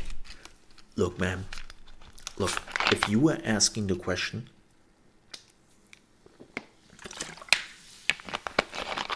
I have news for you. You're just too old. You don't get it, you boomer. You just don't get it. It's like kids these days, man. It's not for you. It's not for me. We are not supposed to understand that. It's kids, man. It's a kids game.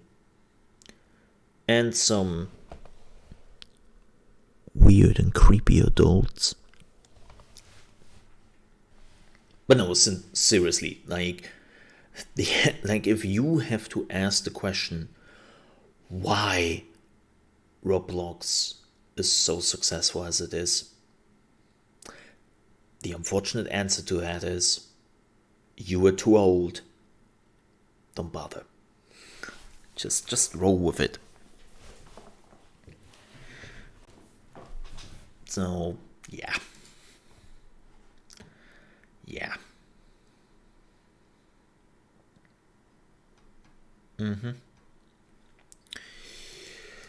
Next news, speaking about money, and apparently money to burn, good old Epic is purchasing again. And this time Epic Games has bought Red Game Tools. Red Game Tools is a video game software development company whose products and technology appear in close to 25,000 games. And, well, you probably have seen their logos like Doodle, Bing Video, if you still remember that, Telemetry, and so on and so forth. Like, if you were seeing games like this is basically all the Red company. And of course they will integrate all those features into the Unreal Engine, so it can benefit developer communities and gamers alike. And yeah, it's another big puzzle piece of Epic, or for Epic. Like, a lot of people are like, hey, why is this big news? Just like, okay, some development tools for studios.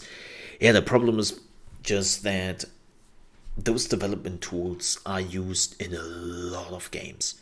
Like, as they said, close to 25,000 video games. There's a lot of games. And a lot of bigger games are using all those tools as well. And the thing is, this is another company who's now owned by Epic, and another tool company. And that means that basically Epic works on a monopoly. It's just what it is. They're working on a monopoly. Because we had a lot of like third-party tools when it comes to game development, right? And developers had like a lot of choices. And there was always like different companies they had to go to. Of course, that meant more work, more paperwork for them. It's annoying, but there's competition there. Now, over the years, Epic has actually started to buy those tool makers. Let me see. Who have they bought? Let me see.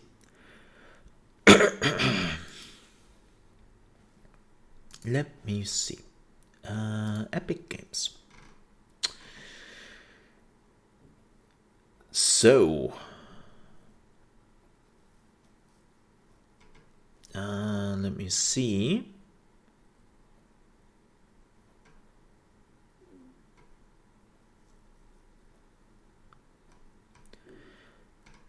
Do they have like a... Yeah, they are the acquisition. Let me see.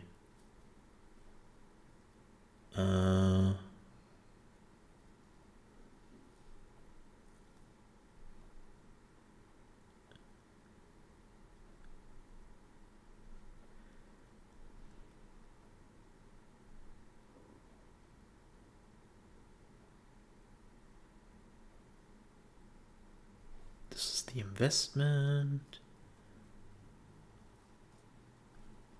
Let me see. Do they have like a compelling list? Yes, there it is. Ha ha ha. So they basically have three lateral, which is a motion capture digitization, Argok Labs, which is a game scripting engines, Cubic Motion, which is for facial animation. I actually didn't know that Epic Games is here in Berlin. Huh, the things you know, the more you know. Then they have bought Hypersense, which is for facial animation. They bought Camu, which is the anti-cheat software they're using. Live on Air, which is a mobile app development. Okay. Psionics, well, we definitely know that one. Then they have bought Quixel, which is using photogrammetry assets in video games. And Red Game Tools, where we already talked about that. And they also bought super awesome which is a children's safe service.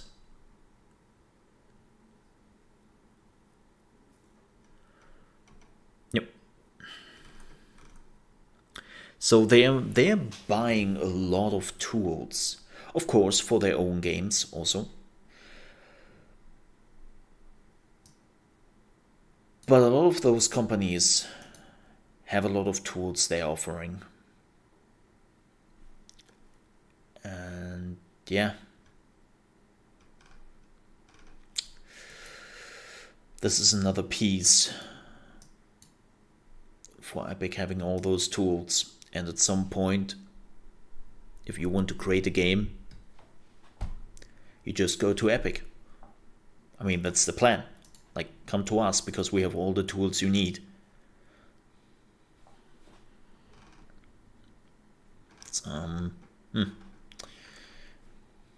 Like, again, it makes it easier for developers, but it also makes it more problematic for an open market. And as we have seen over the past decades in so many other industries, monopolies are a good thing.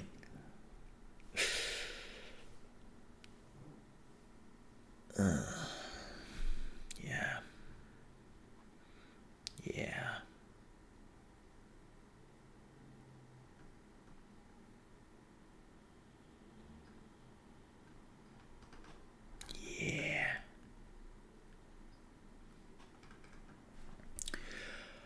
All right. But with that said, we are done with the news. And, well, as you know, it's Friday. And you know what that means? Right? Right. This is Highlight Reel for January 7th, 2021, and we're here to show you some of the best recent clips from around the gaming world. Breath of the Wild in one clip.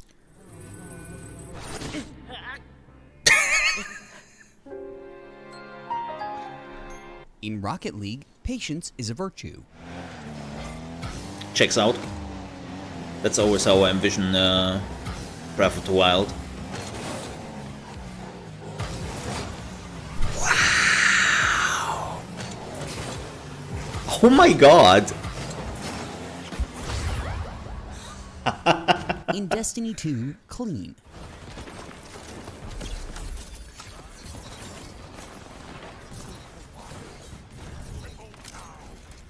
Tactical reload. In Ghost of Tsushima, can't believe my luck.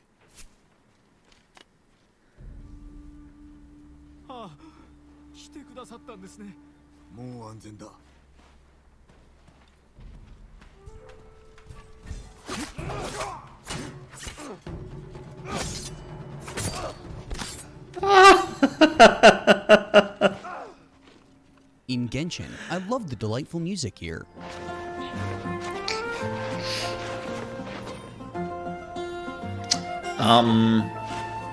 I'm assuming in Halo, the elites are evolving.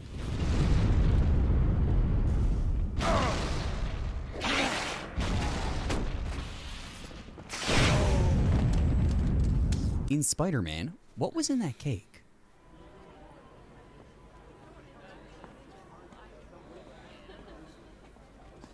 Thanks again for setting all this up.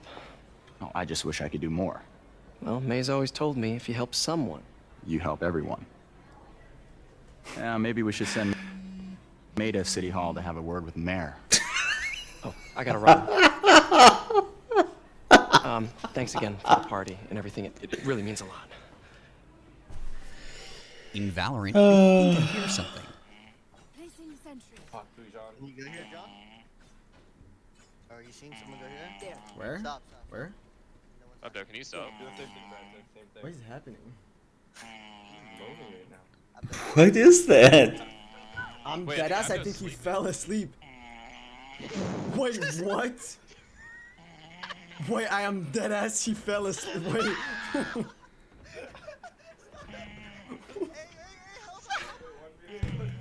In Skate 3, brilliant physics. Yeah, screw physics. In Skater XL, ascending.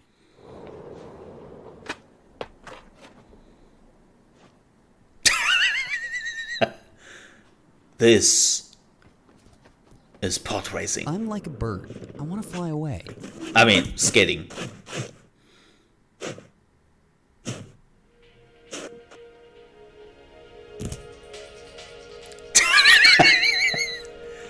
Launching! Eat! Eat! Oh. What? In Madden, fantastic touchdown celebration.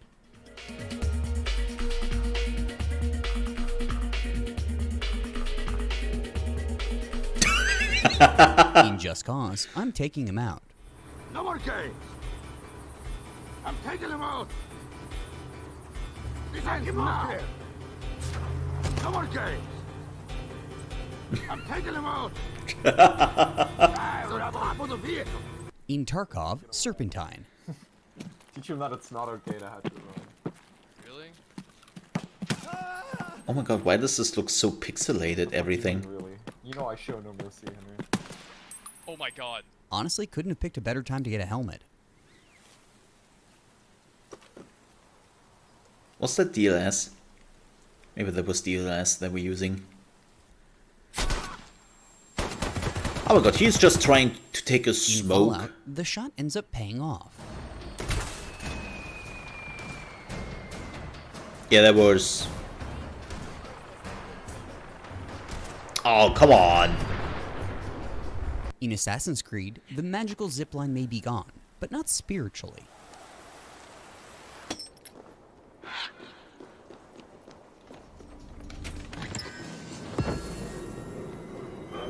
What? The zipline is... Yeah, the zipline is what? Where did the zipline go?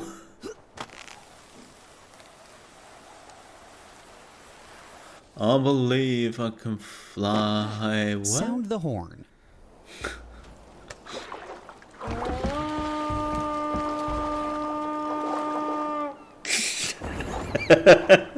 These Sir, your Uber has arrived. What the hell is going on?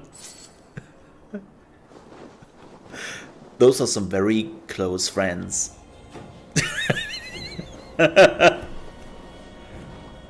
Maybe Siamese twins? Siamese twins? Who knows? Also, what is with his leg? Rapid-fire speed baptism was common in England at the time. Oh, it's cold as a witch's tit in here!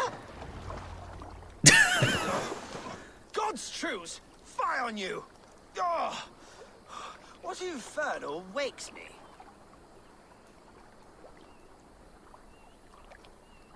Are you the tail weaver? In Red Dead, ringing in the new year.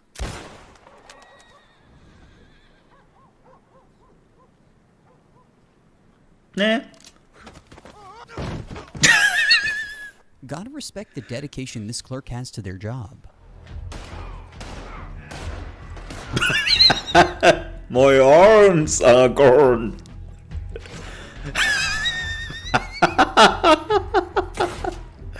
What the hell,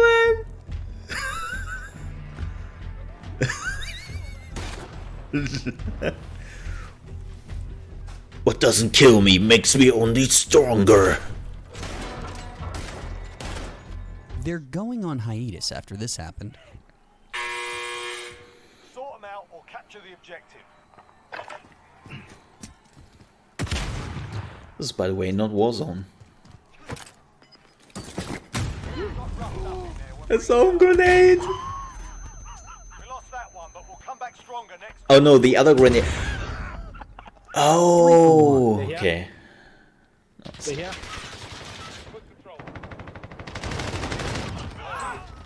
Wow. What did you use, Ben? Triple kill. That was sick. Everyone thinks they're Damn. tough until they meet Chef Boyardee.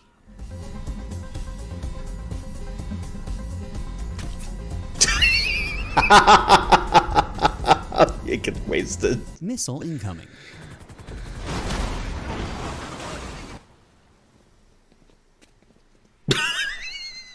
Wait, what? Completely intentional here.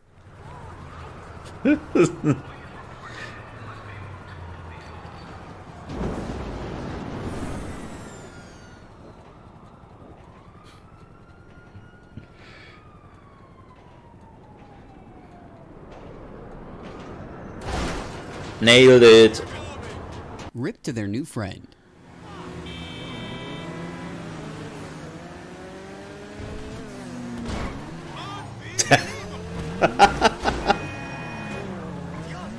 Physics. Till somebody gets hurt.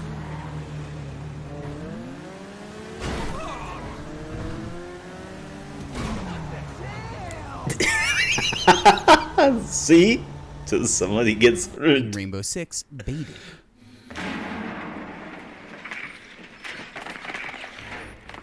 Advise your drone has located a bomb.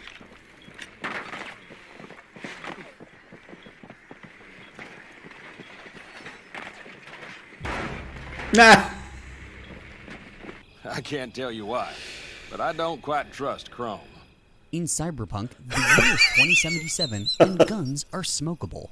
The trick is to hear silence. Bugs aside, you really gotta respect the shading in Cyberpunk.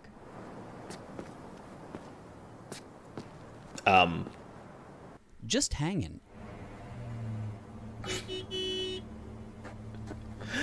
I had something similar with a car yesterday.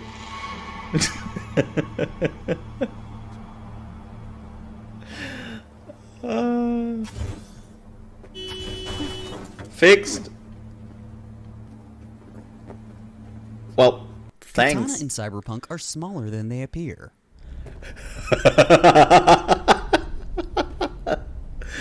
Oh, the first person is so broken sometimes. I mean, it's not the katana who's small, it's you. Cyberware allows for styles of casual strolling unheard of in the past.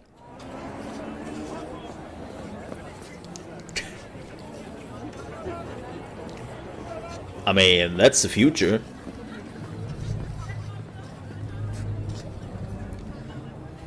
Escape the penthouse through the window.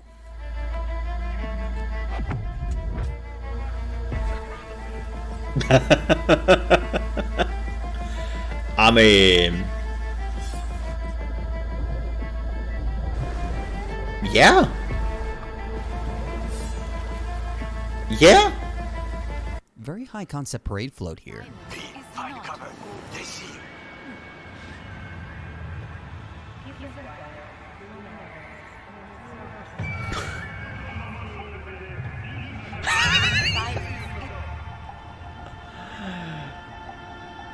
Okay. A powerful blade.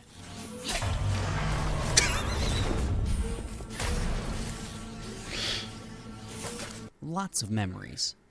That's what was in the container. The one Grayson was talking about. Okay. Got a lot of memories in this car. Let's go. I believe that.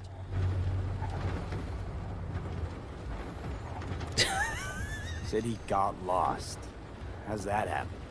What's it mean? They unlocked instant car arrival by pressing V during a jump.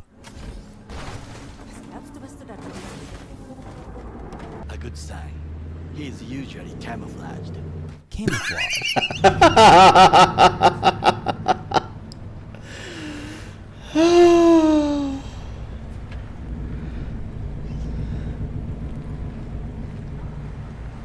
Fantastic timing on this reload.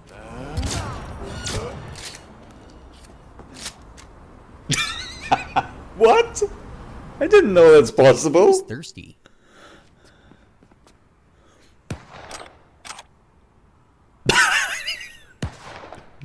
He came back from the dead to take a sip.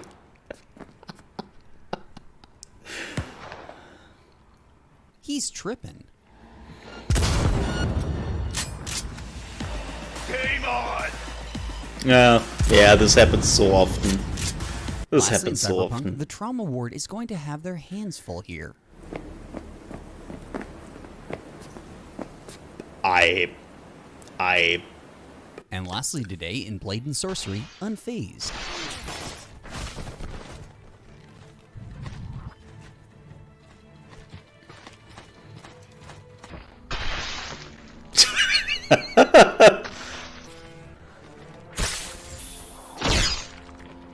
It's just a This is flesh Highlight Reel. wound. Please remember to like, comment, and subscribe for more, and to visit and share the affiliated clips in the description below. This show is community supported, so please consider backing it on Patreon. And if you have a clip that you'd like on Highlight Reel, please send it to clips at highlightreel.info. Still fight. It's just a flesh wound. Thanks to all our patrons, and a special thanks to these producer-level patrons.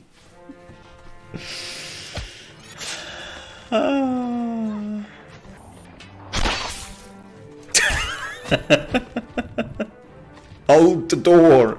Hold the door. I'm deadass. I think he fell asleep. How is this not game of the year? I don't know, man.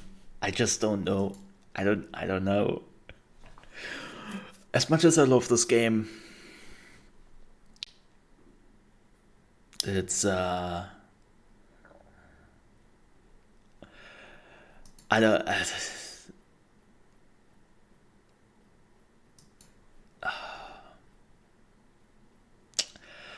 Highlight reel, ladies and gentlemen. Highlight reel. Well, next week we are getting more. Oh my god, this just got posted. I have to watch that. Yeah, music will probably be blasting.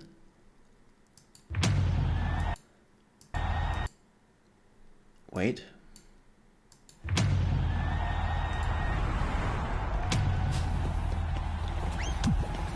Oh, come on, Twitter. Get that quality in order.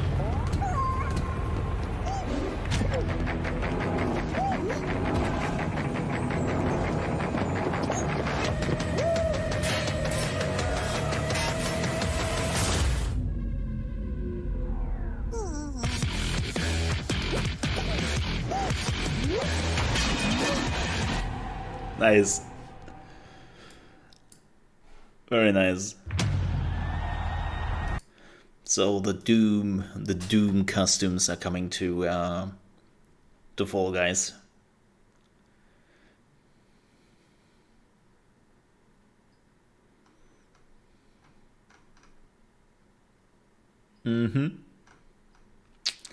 Cute.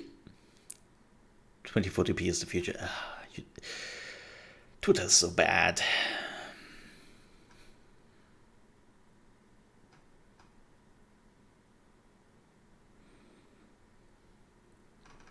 Twitter is so bad. All right, but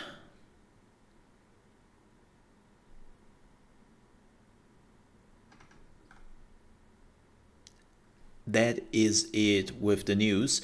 I would take a super quick bio break here, folks, and then when I come back, we will actually check out Monster Hunter Rise. And I'm looking forward to that. Yes, so I will take a quick bio break. And then we are going from there. So see you in like 3 to 4 minutes. Yeah, 3 to 4 minutes sounds reasonable. And hey Skunk, hello. Good to see you. Hello.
Alright, folks, I'm back. Sorry. Hey, Batters McGoo. How are you doing? Good day. Ooh. We are back.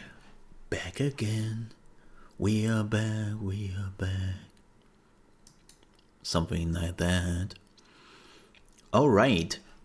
Now that we have done that, let's play some Monster Hunter. Shall we? I'm actually looking forward to that.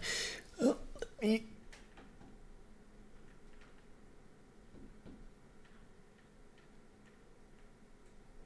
me boot up the Switch here.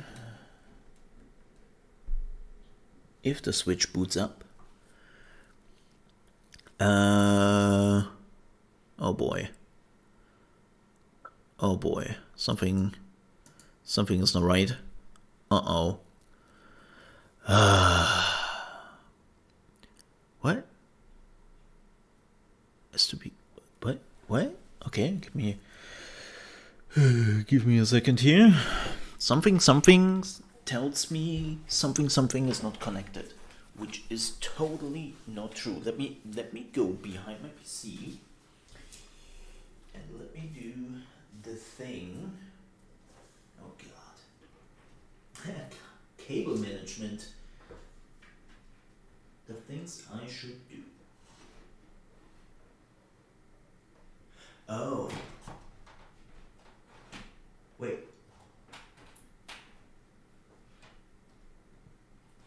Stay put.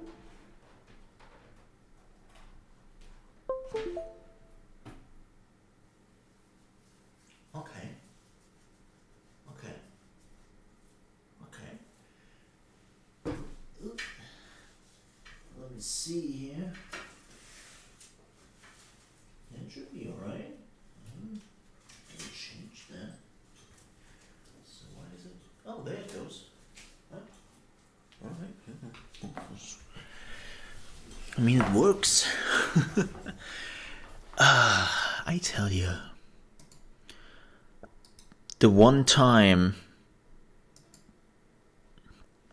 you want to work with professionals. No, I do not want to go into sleep mode. Thank you.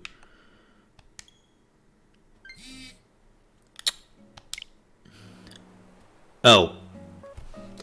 Well, it's certainly not what I want to do. Look, I might have played some Animal Crossing when I was going to bed. I admit what I did. I totally admit what I did. I tell ya. Now, let's see how this goes, shall we? Oh god, Monster Hunter and 30 FPS. Upon closing the software, all settings will be reset. Ew. Why would you do that? My god. English is fine. Yes. Yes.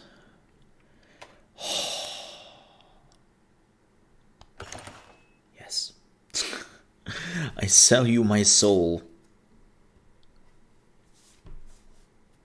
You can only take on a limited number of quests in this demo. Number remaining 30. Oh. Okay. Man, they really make sure it's limited.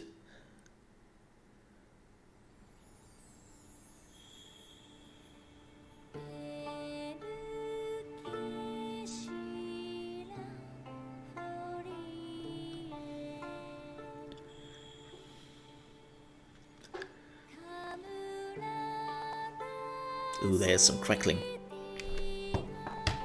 Ooh, let me fix that. It will break for a second. This is amazing.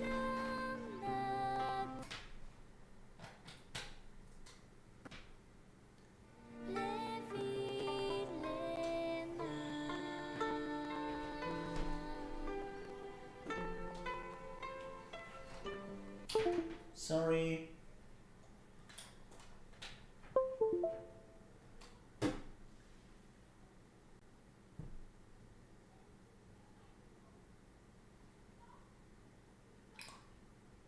Do you want to do the thing?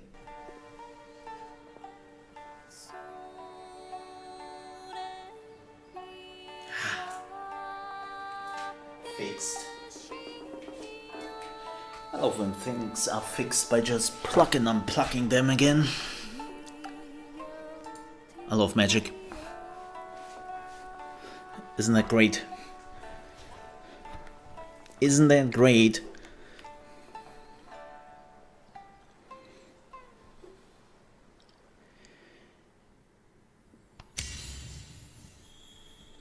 All right.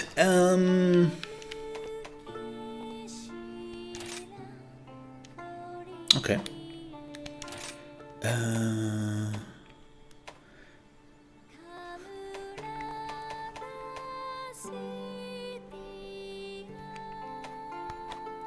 Okay. Let's play some solo. Slay agree. Let's do some training.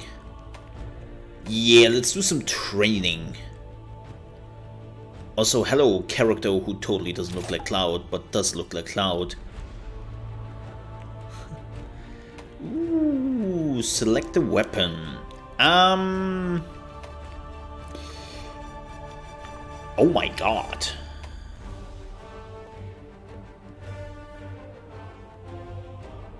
Oh yeah, this is Switch. Of course it's Switch.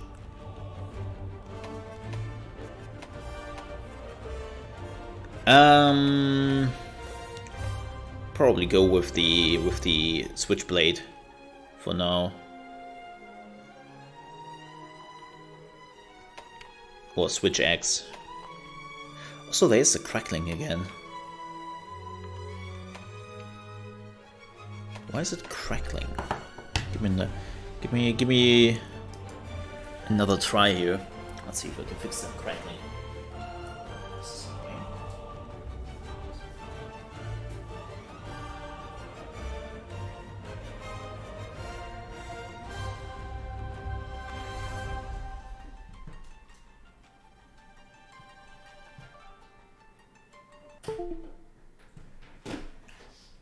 I don't like things crackle. Hulk smash. Something like that. Nah. That's good. What you get.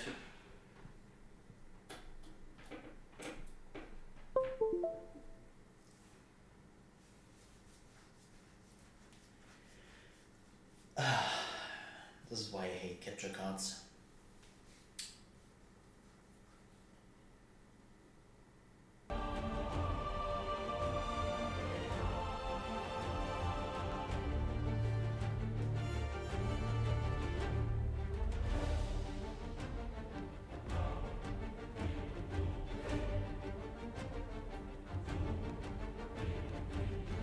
It seems to be fine.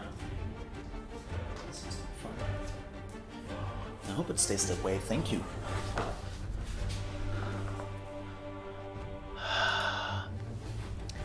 I tell you. Let's do Switchblade because I'm used to the Switchblade.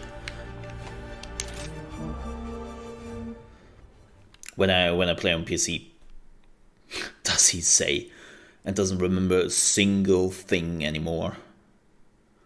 I'm good with the Switchblade, man. I know how to Switchblade, man.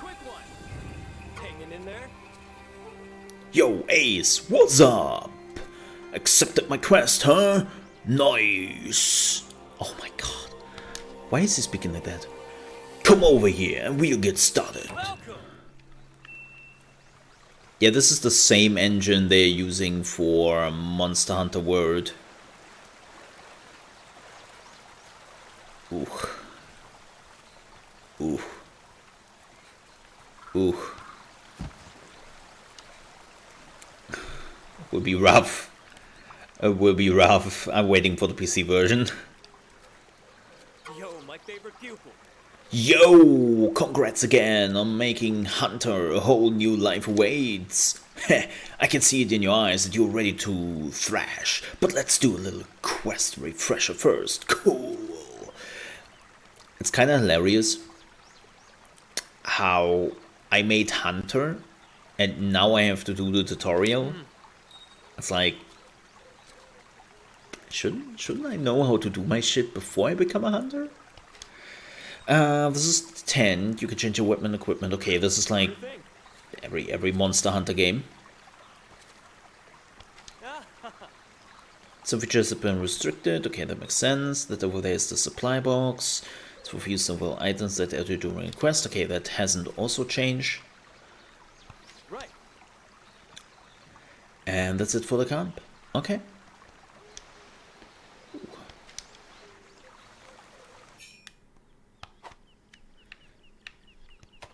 And no, don't. No. Okay, yeah, I know the, oh, not exit the tutorial, but exit.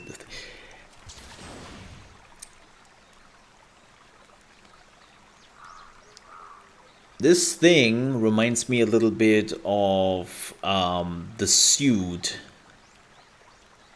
Reminds me of Batman a little bit, like Batman, the future Batman, or something Final Fantasy. Let's do this. Dude, okay, that was healing. Great. Put away your weapon, please. I don't give a shit. Okay. That's the heavy swing. Okay.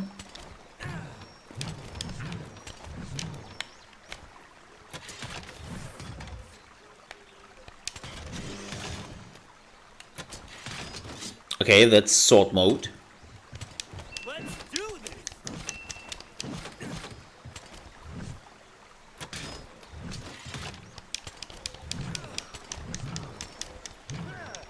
I love the thum.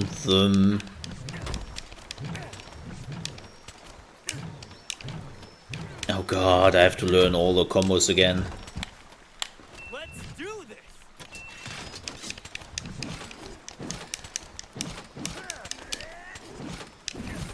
Actually, a lot of those combats are standard.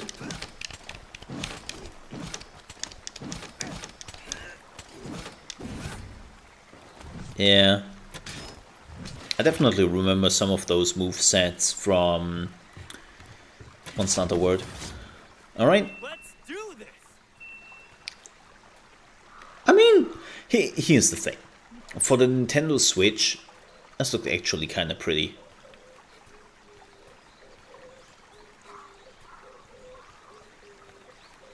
This looked actually kind of pretty.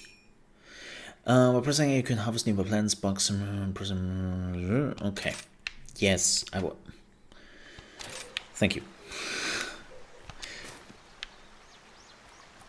I hate that the B and A is switched, and the Y and X. Oh, I hate that so much. Oh yeah, Monster Hunter World, there is no jump. Oh.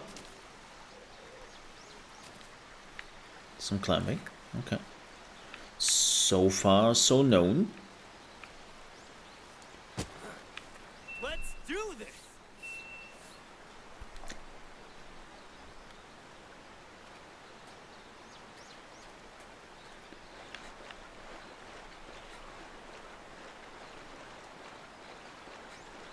Looks alright. Like, don't forget, this is Nintendo Switch, right? Okay, now people will be like, oh my god, it looks so much worse than Monster Hunter World. Yeah, but it's also running on hardware which is getting really old.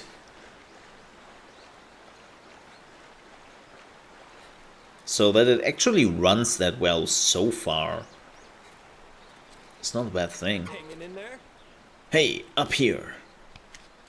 Alright, let's talk wirebugs. Those bodacious barks are must in any hunt. Use them right, and you'll be able to zip around to pretty much anywhere you want to go, even on top of this boulder.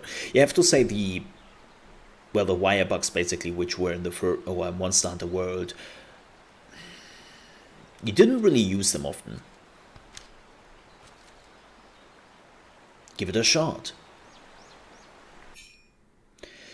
A variety of actions can be performed using external Wirebug perform rapid area maneuvers with Wire Dash, whip out weapon-specific gambits with Silk Bind, or regain composure with Wirefall, whatever that means. Those are the wire bugs. Okay. The degree of consumption time needed to recover vary for every action. Capturing a wild wire bug will temporarily increase the gouge by 1. Okay. To zip through the air. ZL and press X. Oh god. To move vertically, press A to move forward. ZR to move everywhere you're aiming. Oh god, this will need some training. This will need some training. Asking you when your weapon is sheatheded. To use it to draw your weapon, hold ZL or R. Okay. Well, let's see if I can remember that. So...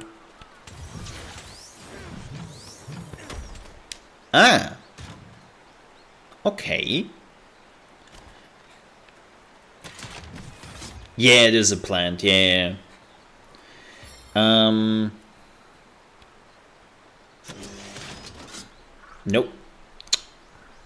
Don't do that. You can do it. I have to learn the triggers for... Okay. Oh.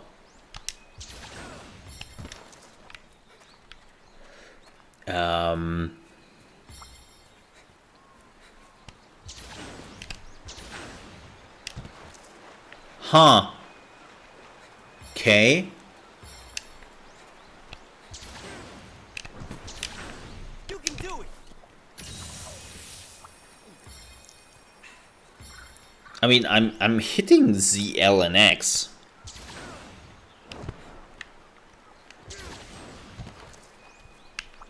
Am I? Am I doing it wrong? Oh, we have to scale the boulder. Oh, I'm just a big dingus. There we go. Hey, hero. Look at that, you're a natural. I wanna add, first try. Ned, let's talk buddies. I'm not your buddy, pal. Today I brought my Palico and Palamute, Flesh and Rumble, with me. It's so cute. Look at them. They'll be lending you a paw for the part of the training. First, try mounting Rumble, my Palamute. I hope he is consenting to this. Sure thing. Holy moly, man, the delay today is kind of crazy. The delay today is like really bad. Like I think it's like 30 seconds or so. Like you were really behind sometimes. Just realizing that. Ooh. All right, I'll be waiting for you up the trail. Meet me there. When accompanied by a Palamute, you have access to the Let Me Ride command, allowing you for rapid transport within the locale. Okay. Hold on while near Palamute. Okay, this is pretty self-explanatory.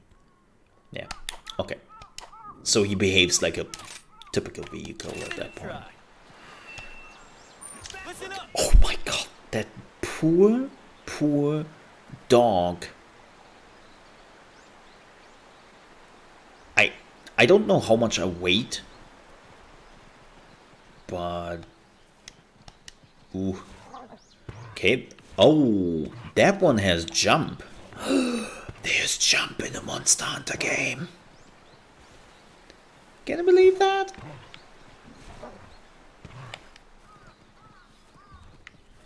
Run, boy. Run. Nyung. Nyung. Sup, Ace? Hey, check this out. Yellow spirit bird. If you touch one, its pollen will enhance that good luck charm you're wearing, your petalus.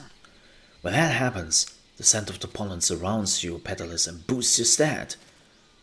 So it's a stink bug. Kinda. Ish. Since this little guy is yellow, it increases your stamina. Oh my god. Wait. That thing looks amazing, by the way. Where's Tiny when you need her? That is such a freaky bird.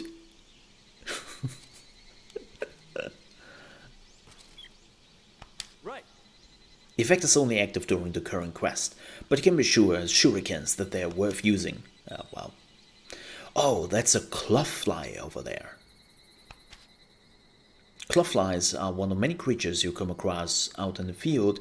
We could call these guys at Manic Life. The power of those 40 friends spread can boost your defense.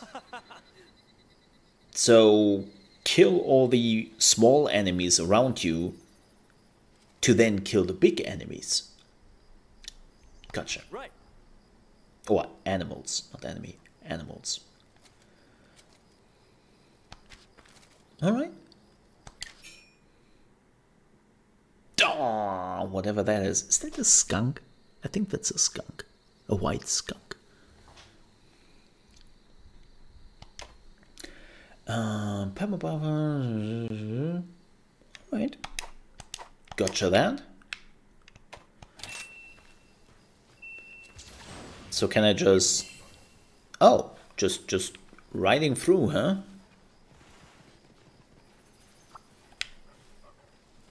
Defense up. Ooh. Oh, you can do that from your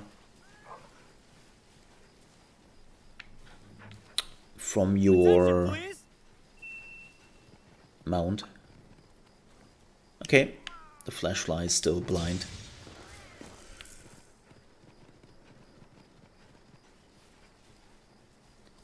That's pretty. That's really pretty. Man, I'm really curious how this game looks on PC.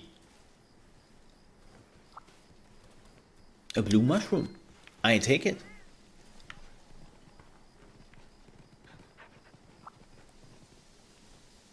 Alright, let's talk to him. Ready to thrash? Right on, Ace. Got the hang of the riding palamutes already? Yes, and I decided I will keep it. You need new friends. Yeah, super helpful buddies, especially when you need to cover a lot of ground. And you can even tell them to attack while you're riding him. But their attacks won't be as strong as yours. So when you're ready to get down to business, it's best to dismount.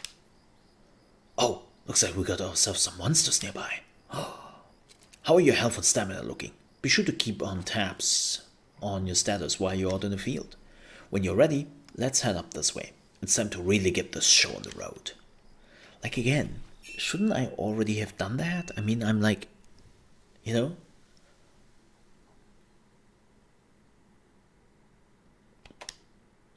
Like already in Hunter? Okay, yeah, we all know that. This is like basically every Monster Hunter game in existence.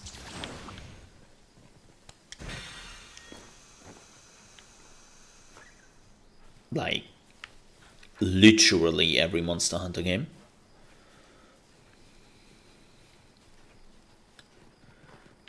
Oh. Herp. I love that he is saying yoink. Hey, that means your monster hunter is not silent?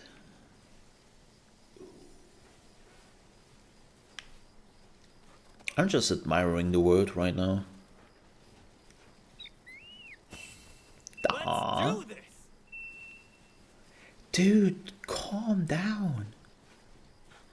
I want to get all the buffs. Ooh. Give me some of that sweet ore. Oh my god, my character is a streamer. Awkward. Ah. Honey. Honey.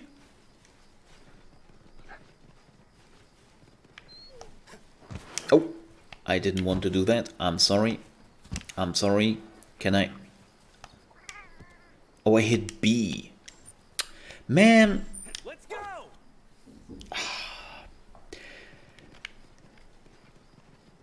Controllers on the Switch.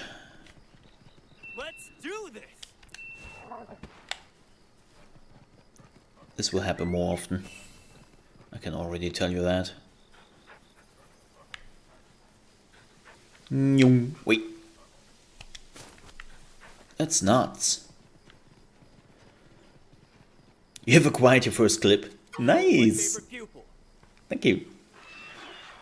Ah, a pack of Izuchi. Alright, there's 3 of them. Go take them out for me. Why no? Why do I have to do that? Just remember your training and you'll be golden. They look devious. Wait, is that a claw on their tail? Oh. Ooh.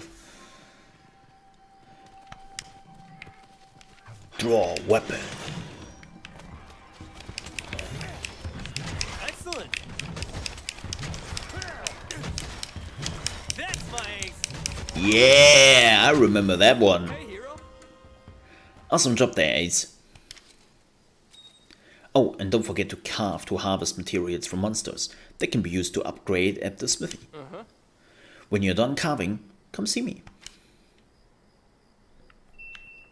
Not that it really matters, but it seems like that you don't really have like an inventory, which is unfortunate.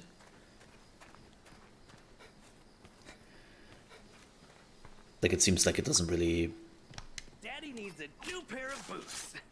Oh my god. That character is a streamer.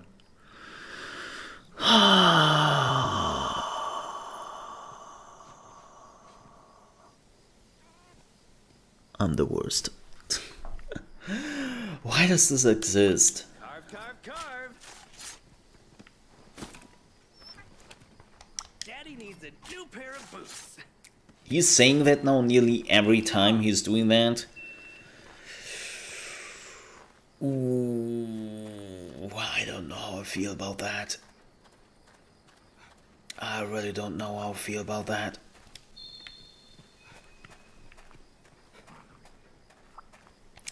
Sup, Ace?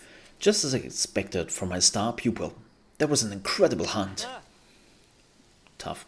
If there's something you think you could have done better, don't worry. After all, you're just getting started. Now then, let's head back to camp, and it looks like we're kind of far away from it. Yeah, I'm just getting started with this awesome endgame armor and awesome endgame weapon. But no big deal, yo. Use fast travel, you'll be back at the camp in no time. Ah, well, that still exists. Open the map. And... that's... Wait, there's stickers? Heh.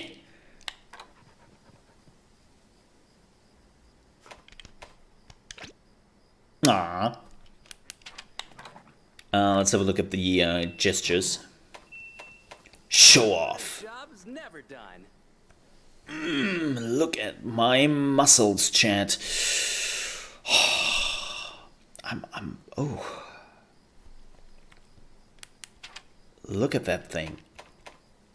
Stop, stop, stop. Oh my god, I love that the rest is also like reacting to that. Oh, show of one? Nobody can stop me. Nah. Nah. Wait, what is a shadow box?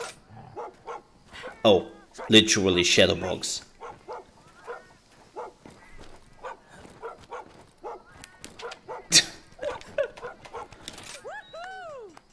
Woohoo! Yay! I love that the companions are reacting to that. Crossed arms.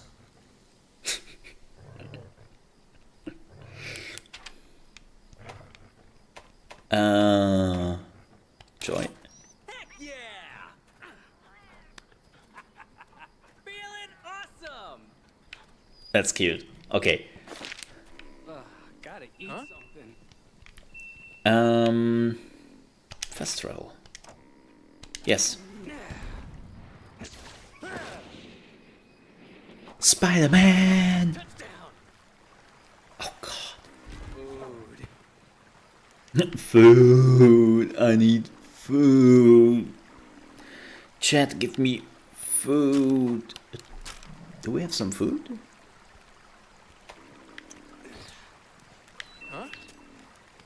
Wait, what am I doing here? I'm throwing something I shouldn't. Okay. Let's talk to him first. I've completed this basic training quest. I'm now proud to send you out into the field as a full-fledged hunter. You've learned well, but keep in mind, Elder Fugin and I expect much from you. If you ever feel like you're going over some basic training, okay. Main objective completed. Nice. So yeah, basically feels and plays like Monster Hunter. Asian style.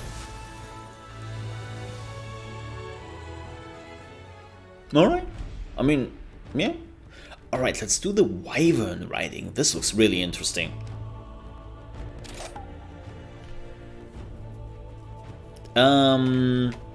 Let's go with the switch axe. Like again, I still remember some of the move sets from the switch axe, so it's the easiest way for me to understand what's going on here. Ready to go. I've been waiting for you. Hey days! Came here to learn about wyvern riding, huh? Awesome. Well, I'm happy to show you how. Okay, let's start off with the basics. Wyvern riding is a gnarly technique that uses iron silk to bend a monster to your will. While wyvern riding, you can force the monster to attack other monsters or even slam it into the walls, dealing massive damage. Now, there are a few steps you gotta take to successfully hang 10 on a monster. And then, that we'll be practicing today. So, once you're good to go, head on down. I give you more info once you do. Love the music. Like the Asian style music. Really love that one. It would be strange if a Monster Hunter game didn't play like a Monster Hunter game. Well, you see, like you never know what kind of improvements or changes they make or try out, so. Okay. Hold R. Oh, this one, okay. While the wyvern rider presses to dismount launch monster forward, the monster will take damage and topple over if it collides with a wall or an obstacle. If you launch the monster, you are mounted on another monster. You can force that monster into a mountable state. Interesting. Attacking other monsters while wyvern riding fills your wyvern riding gouge. When it has been completely filled, you can unleash a mounted punisher. However, once the gouge is full, it will begin to diminish until it is empty. So make sure you pull off your mounted punisher before it runs out. Okay. The wyvern riding timer shows how long you can stay mounted. The timer will tick down as time passes or if you are attacked by other monsters. Once time is up, You'll be barked off your mount. Okay. Attacks and flinches while riding can be cancelled by pressing B. Okay. Executing evade and emergency evade commands just your attack. Okay. So it's a bit like attaching yourself to a monster in Monster Hunter World.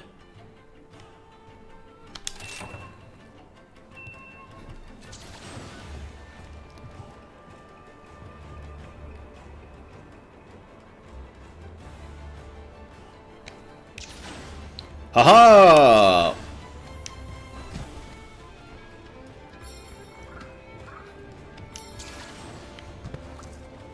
Oh, a puppet spider. Oh. Okay, you probably need that. Yo, my favorite pupil. You ready to ride, Ace? Here's the rundown. First, in order to wyvern ride, you need to get a monster into a mountable state. Phrasing. There are lots of ways to accomplish this, but first, let's give the old Wirebug Silkbind method a shot. If you keep attacking a monster using Silkbind attacks, it eventually gets all tangled up and become mountable. Since we're using a Wirebug for this, it'll consume your Wirebug gouge. Just like wire dashing. Mind your gouge. Silkbind works differently with each weapon type, so try them all out. You wanna take a sec to practice? Let me know when you had your fill. Okay. Rapid maneuver with wire dash. Out weapon specific gimmicks with Silkbind. Okay. Oh yeah, we know that. We know that. Okay, sorry, I thought that this would actually be something. Silkbind, Blade Master only. Oh.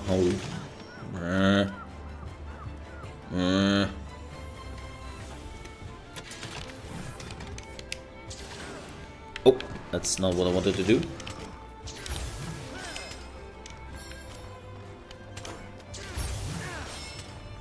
What? What am I doing here? That's it.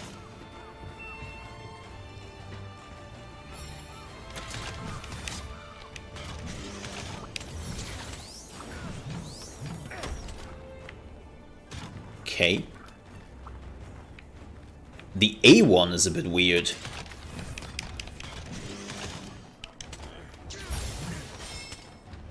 I don't know what I'm doing there. Weird. Okay. But we got this. I've been waiting for you. Yep. Alright then, next up it's time to practice using a most excellent endemic life form, the puppet spider. There's a puppet spider right over there. In skillful hands, the sticky, sturdy, silky strands that this spider produces can be used to make a monster mountable. When it comes to mounting monsters, you can use the Silkbind technique or the puppet spider. Either works. Approach a mountable monster and attack it or press A with a weapon. Okay. Yeah, let's do this. That's it. Does he say? Give it a try.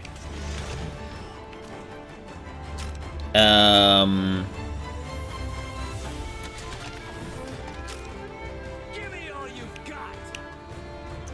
Need to sharpen your Oh. blade. These are the hunting bases.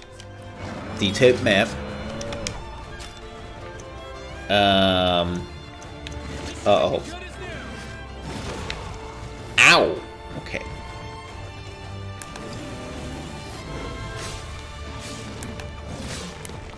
Well, this is going splendidly. Okay.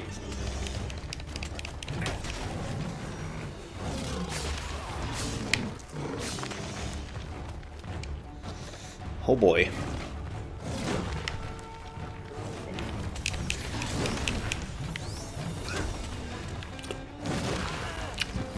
Works great!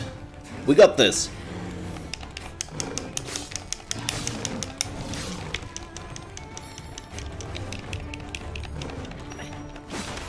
Oh, it's, yeah, it doesn't really...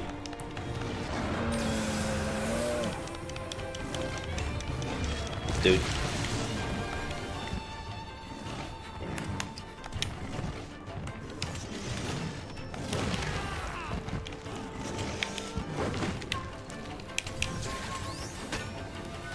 Get a monster into a multiple step by damaging them enough with a wire bug.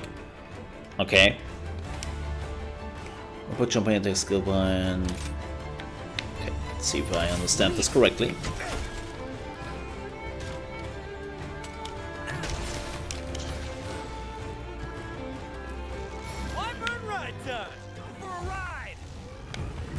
I got it! Oh boy. Look at this. Oh boy. Listen up. Careful. Okay, okay. Excellent.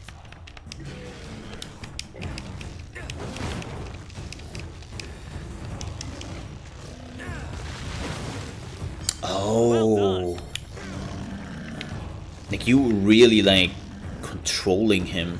Let's move on.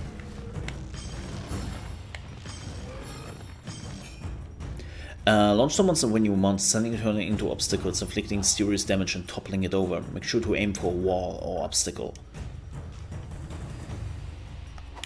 Okay. Give it a try. Bam! And now it's bound. That's it.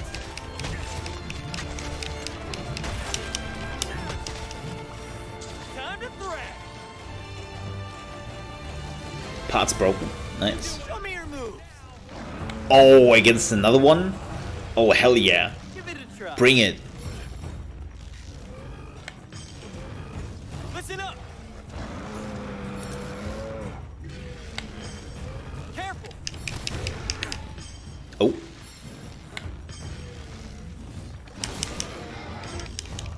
Give it a try. Wow.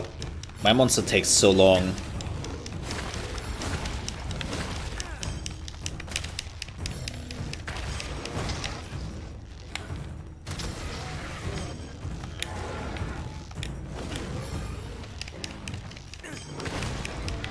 Yeah, you really have to learn the moveset.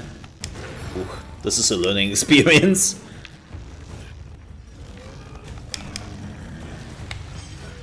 LOL. Screw that up. Bam! A mounted Punisher. You can use X or A to attack the monster without fail.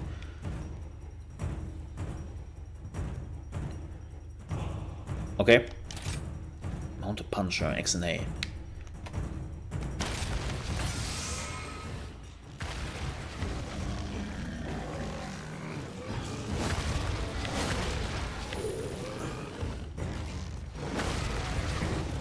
Ooh. Excellent. Brutal. We did it. Oh, but then you have to fight two of them. Not sure how good that is. That's all. Let's go for a ride. Nice. But still sloppy. Very sloppy. Okay, let's do the Slay a Great Izuchi.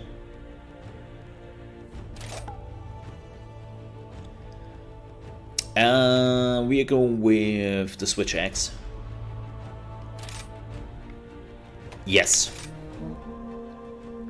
Let's do this. Let's have a look how that goes.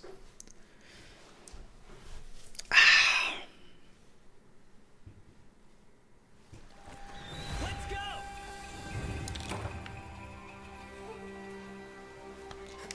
Mount. Mount. There we go. Go, Velvet! Go!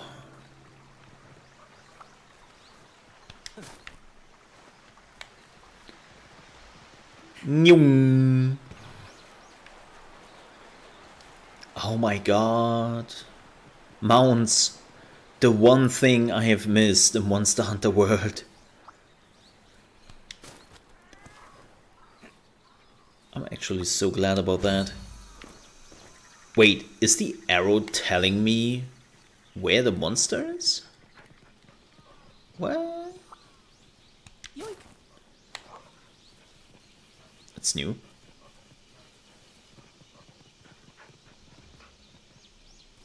Oh yeah, you see where the monsters are actually like roaming on the map. They're just a question mark right now, but you can already see them. That's interesting. Oh, I remember you. Yeah, screw you.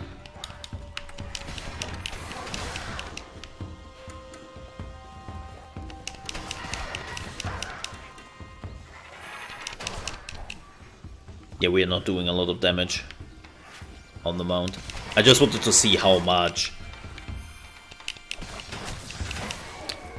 But it seems to be enough against those things.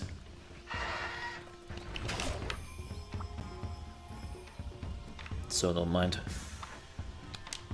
I wouldn't use it against big monsters, but against Jaguars. Why not? I don't think we have to carve. I really don't think we have to carve here. Anything I can use in here?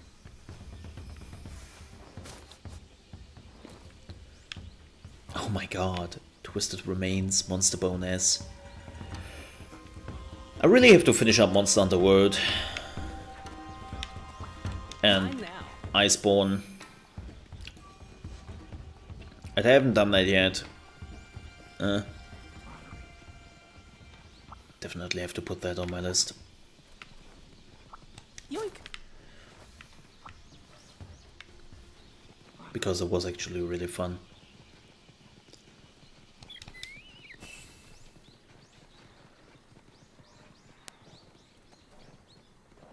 What are you? You look like...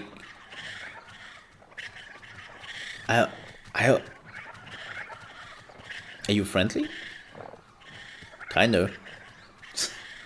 I don't even know what to describe you. Oh. Okay, that's our target. Let's see what the other one is. I want to see what the other question mark is. Just out of curiosity. Oh. Oh, he's hunting me. Oh, it's just the same monster. Okay. Let's find a better position here.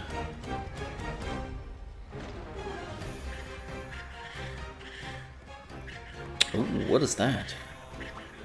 A wire bug. Oh yeah. You still following me? Awesome. Let's get in here.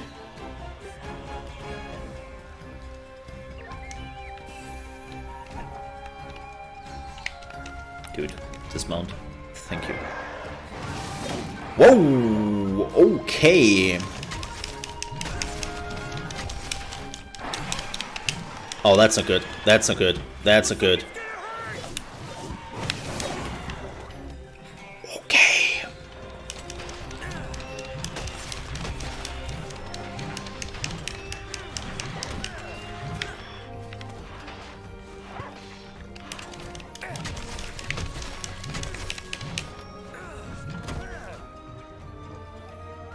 Damn it!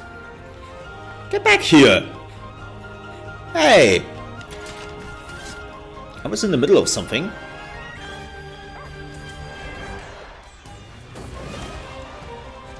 That's my buddy.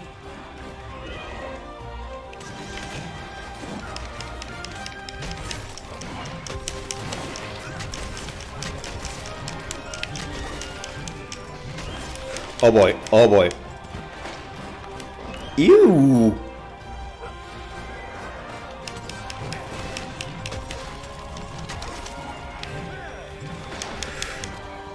Something spitting.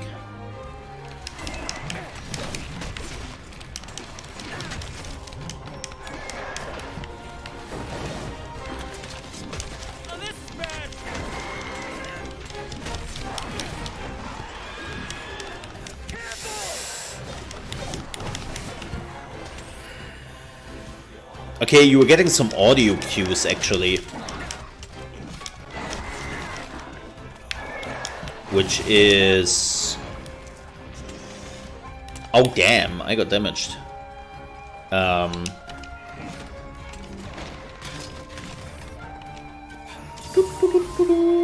to be careful here.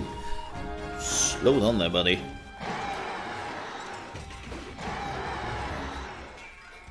Get after it! Oh, it's running. After it! Let's go! Let's get him. I have to get used that you have a mount.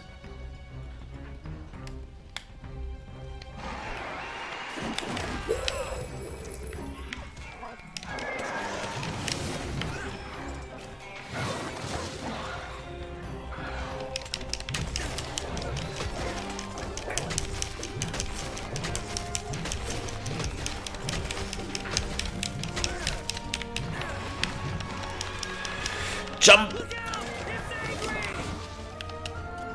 It's angry and on the ground.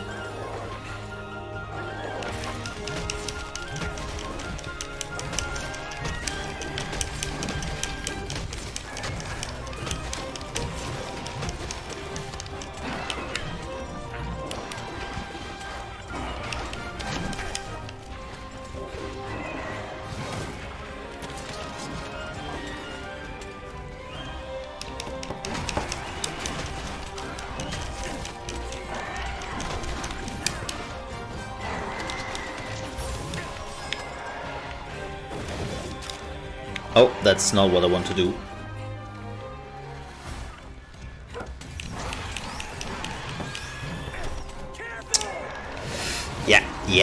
Yeah.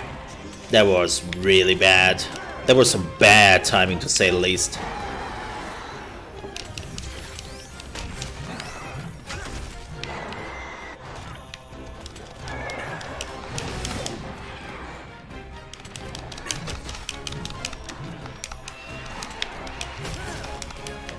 Wait. I can dodge in the animation? What? That's new. I didn't really look out for that.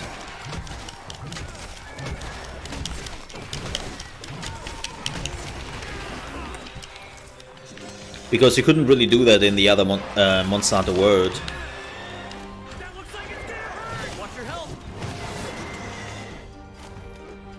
That's interesting. Yeah, I have to get used to the buttons. It's so weird.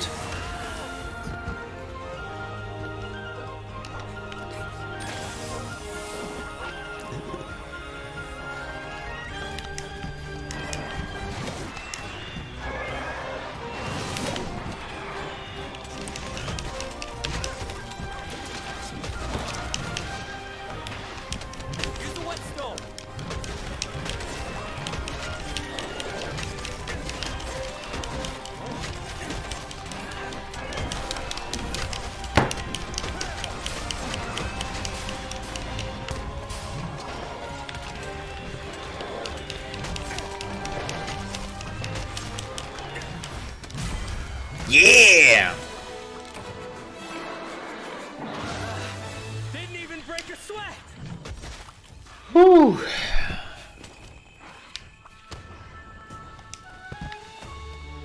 That was something.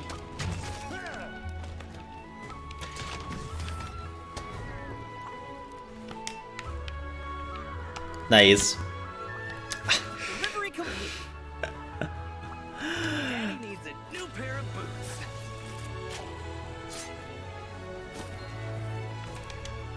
I really have to get used that all the buttons are basically different on the Switch controller. It's so rough.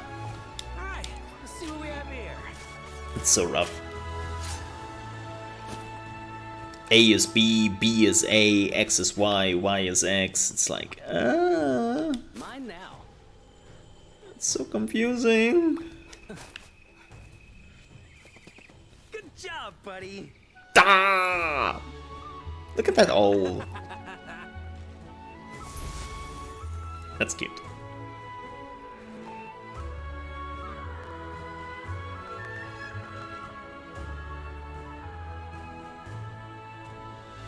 Thanks for playing. Yeah, well.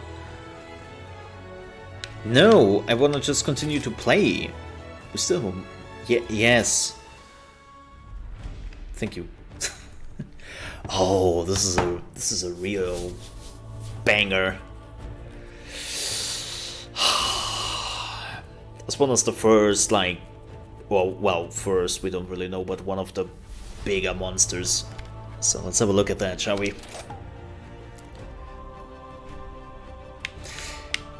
Let's go. Do we have new range weapons? No, bowgun, heavy bowgun, bow. The hunting horn. I love the outfits. Ooh, the insect glaive. Really like the outfits they're going here with. Oh my god, now I know what this reminds me of. Kingdom Hearts. Yep, very much Kingdom Hearts. Damn.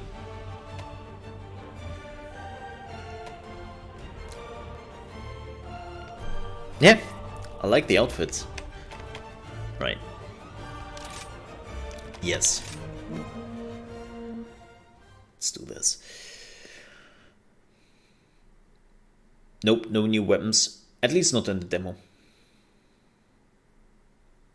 But maybe there are no new weapons at all. Oh, it's a night quest. Ooh. Ooh. Let's get cozy shit, chat.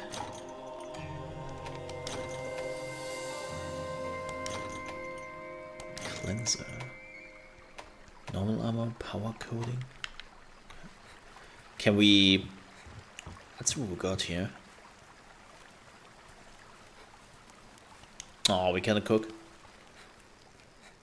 Sadness.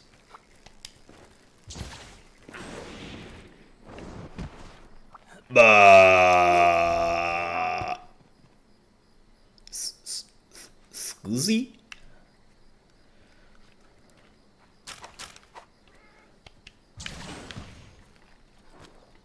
Oh. Well, that's not really what I had in mind.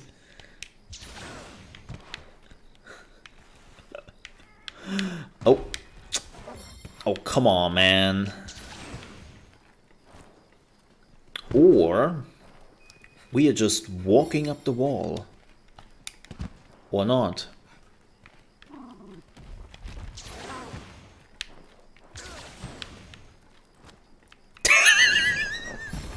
Okay, I really have to get used to that thing.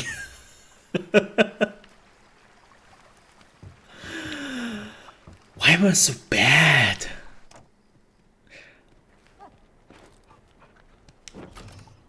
All right.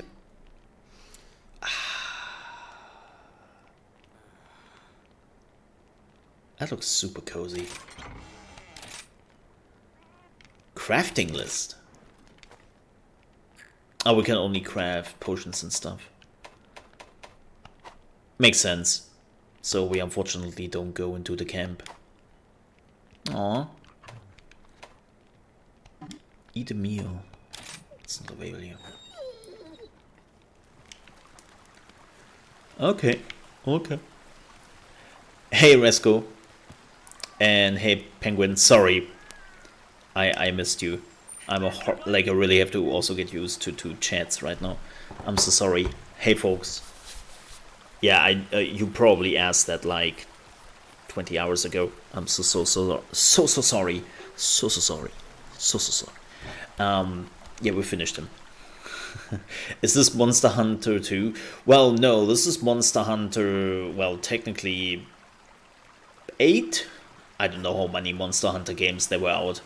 Like, believe me, there have been tons of Monster Hunter games in the past. This is just a new Monster Hunter game. well, they say exclusively for the Nintendo Switch. Okay, well running. But it was already leaked that the game is also coming to PC like 3 or 4 months later. So if I would play it, the full version, I would definitely wait for the PC version.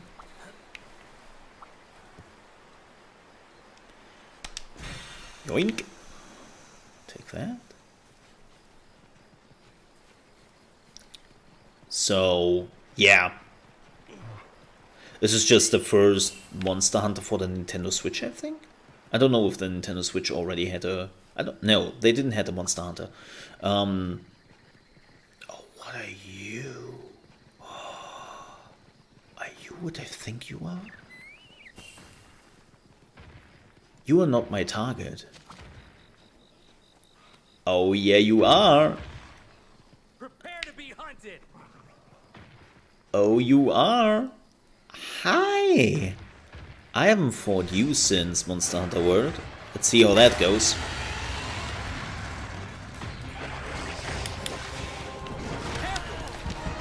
Whoa.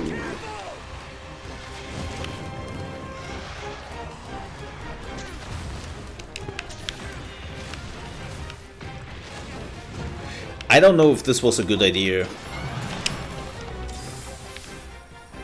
I really don't know if this was a good idea. I still have to learn, like, the movements. This was a bad idea.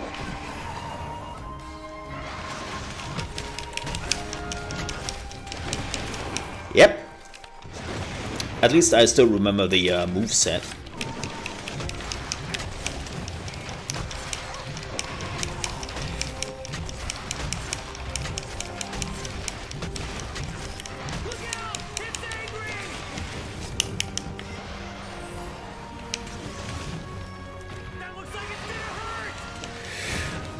Oh yeah, I totally forgot that his tail can poison.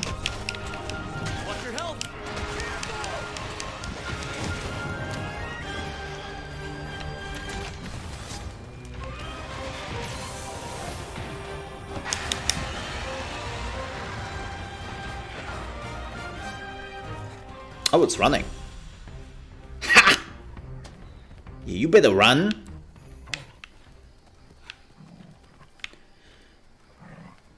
I mean, if we are on it, Ride like the wind. Let's get him.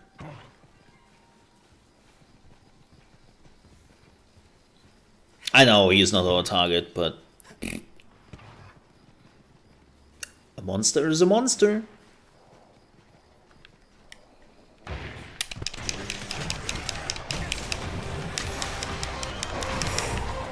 Woo, that could have hurt.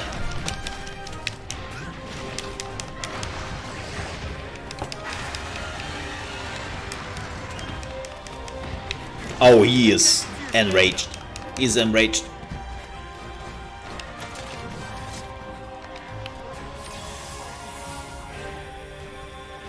Oh. Oh, I know it's angry. I can see that. Because it has the flame in its mouth.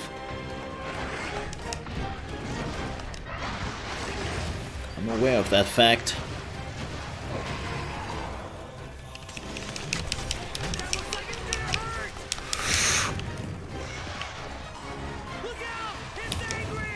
Nope, not touching that.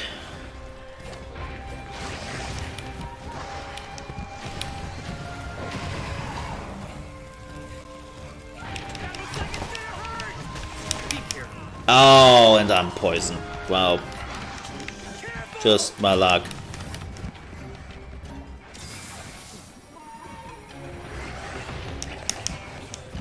I've been staying enraged for quite some time, my friend. Also, how long is that poison running?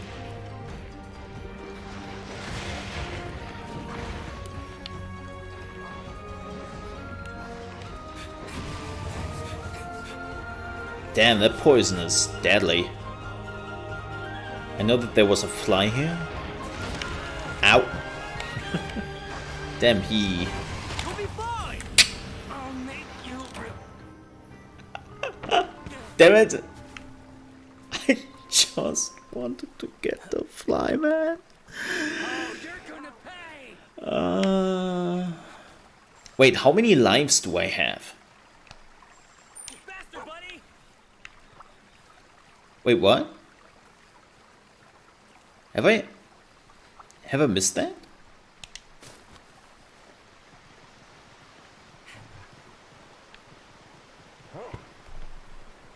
It didn't show how many health I have, how many lives I have left.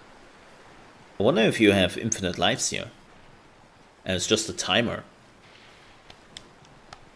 That would be weird. Hey, Belle. Missed me? Oh yeah, you missed me. Oh, come on, man.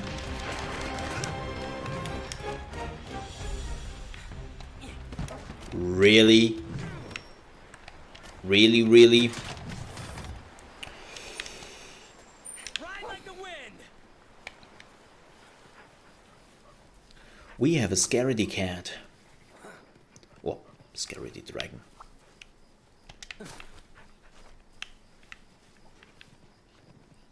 Oh! Flashbang. Yoink.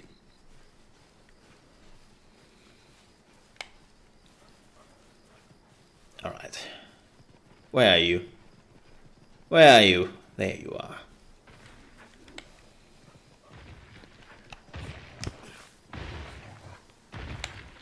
Come to daddy. I think he's enraged? No.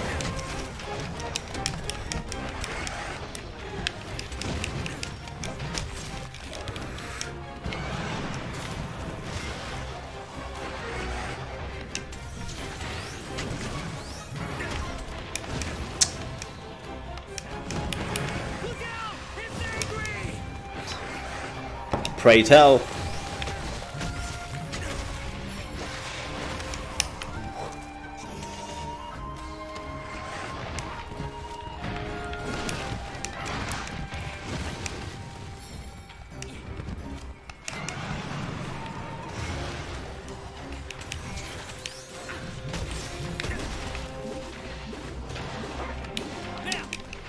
Oh my god, wait, what?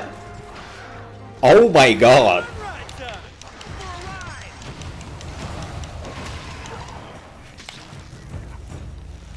Yeah, I'm a monster hunter. Ranger. What? Burn.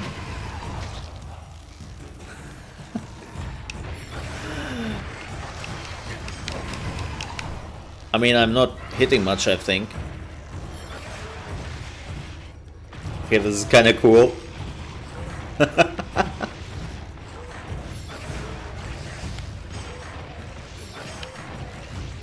There can only be one dominant life form. That's the mole.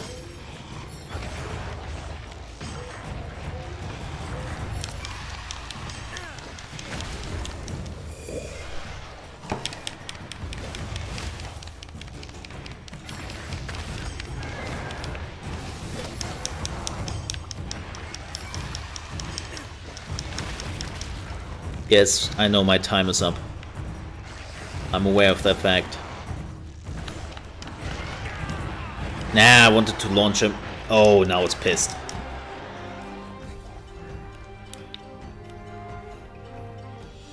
Wow, you can... Yeah, you can farm some good items with that. Mine now. That's cool.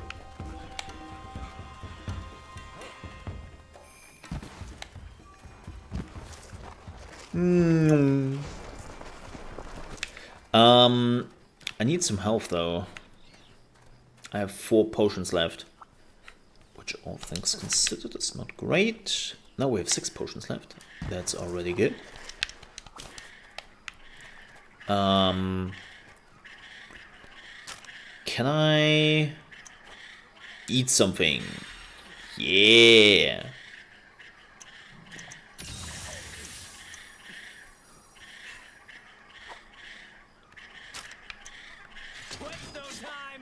Oh, you choose it immediately when you aim at it in the wheel.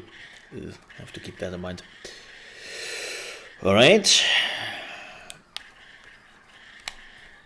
Oh, no rest for the wicked.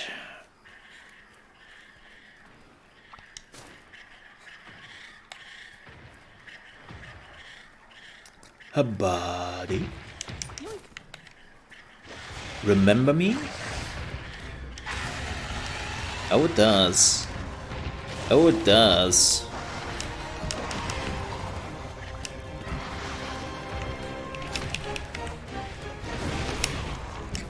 I didn't get poisoned.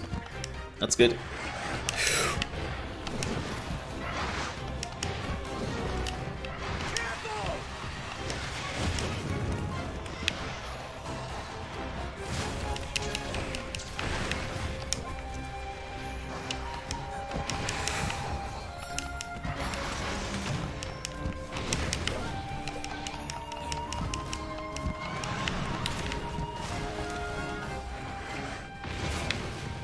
Yeah, I don't know what it is, but they made the dodging much easier in this game.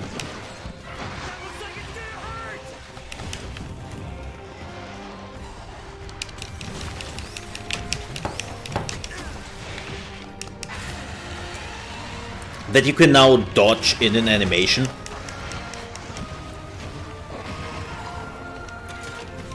Is so important.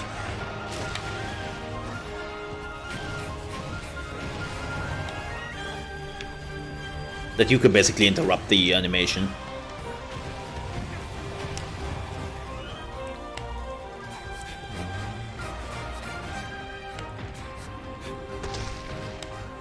I wonder if they're singing like la da dee da. It sounds like it. La da dee da.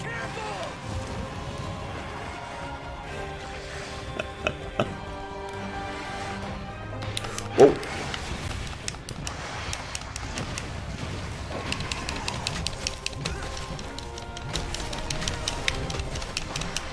Oh boy. You okay? Nope. I am not okay, buddy. I am on fire.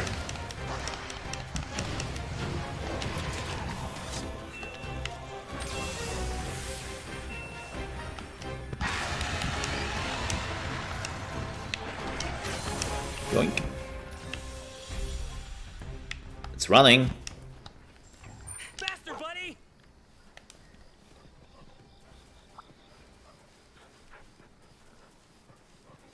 It's running.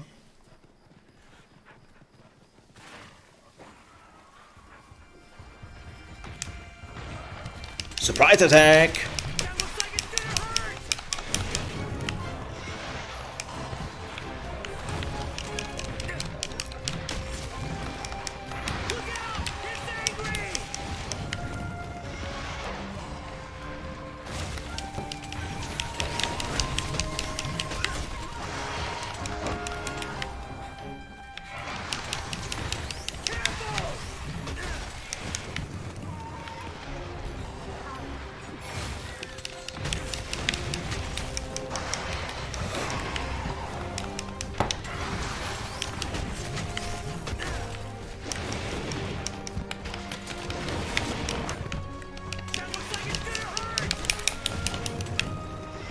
Especially also the audio cues you are getting.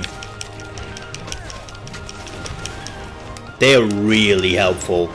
Like if you know the moveset of the monster,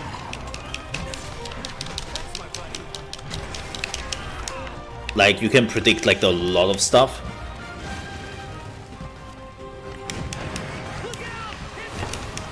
Yeah, besides of this one. This is my end. Yep. The poison.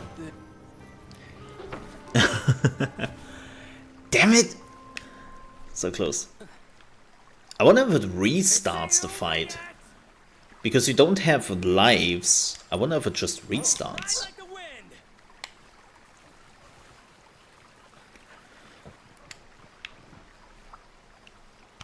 But I would definitely say because of the dodging you can do and that you have those audio cues when they're enraging, when they're doing like a very, very strong attack.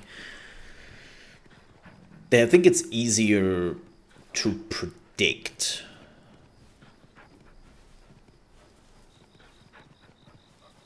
Like it definitely makes things a little bit easier.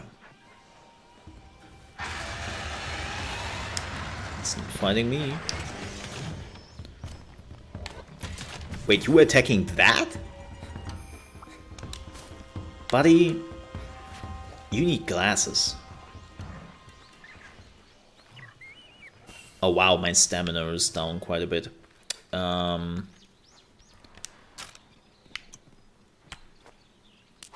Yoink.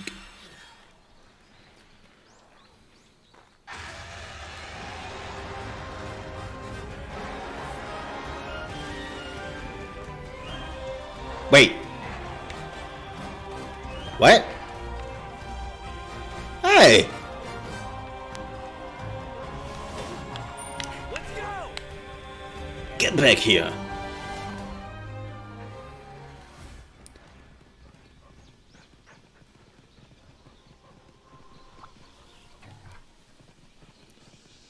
But I have to say, it actually runs really well. The monsters look good. Oh, big poop.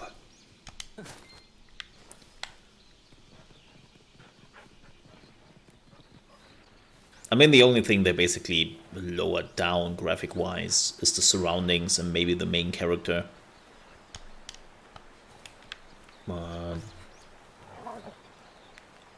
Looks good.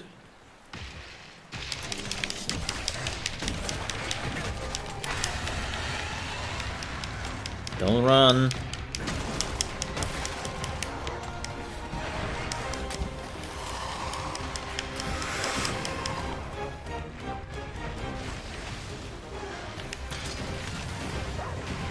I think it's enraged. Yeah, it's enraged.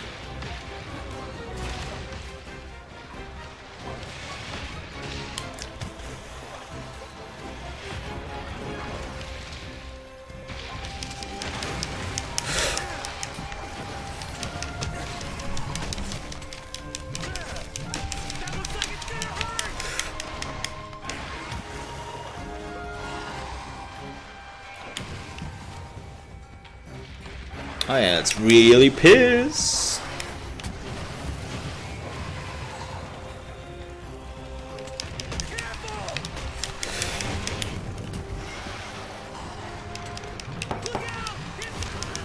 And damn it. Yeah, that's...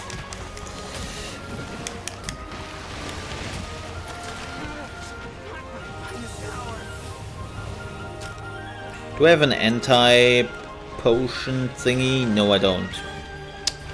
Well.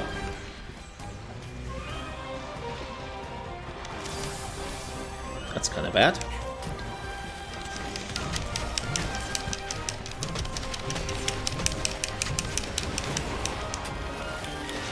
I think it's hurting though.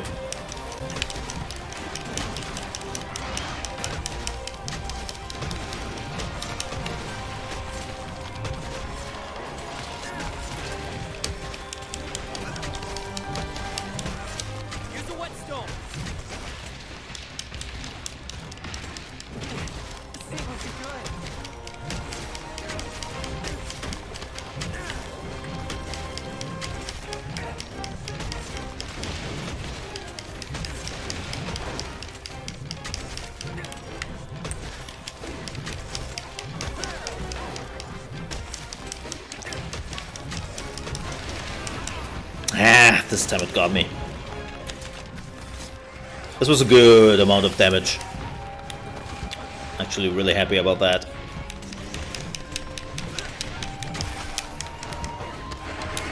Oh, got the first part. Oh, and it's super angry. And it's running away again. Unbelievable. Man, this hunt... I know this is not the main hunt I should do. There we go.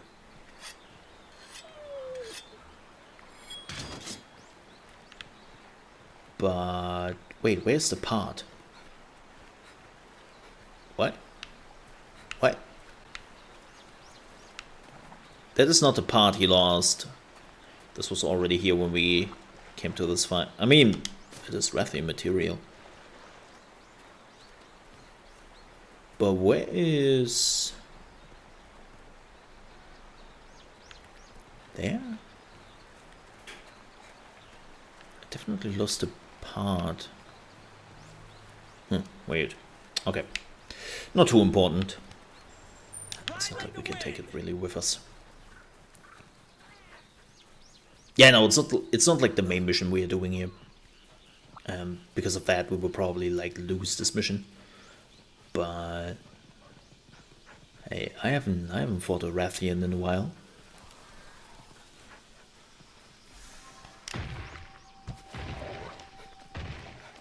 We need some fun.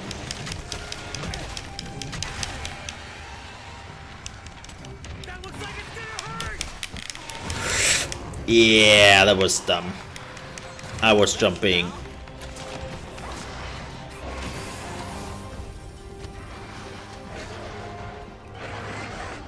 In a very bad direction.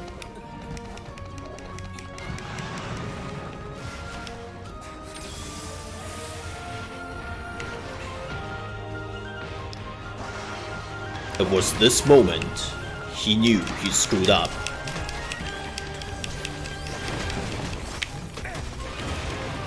Jinx.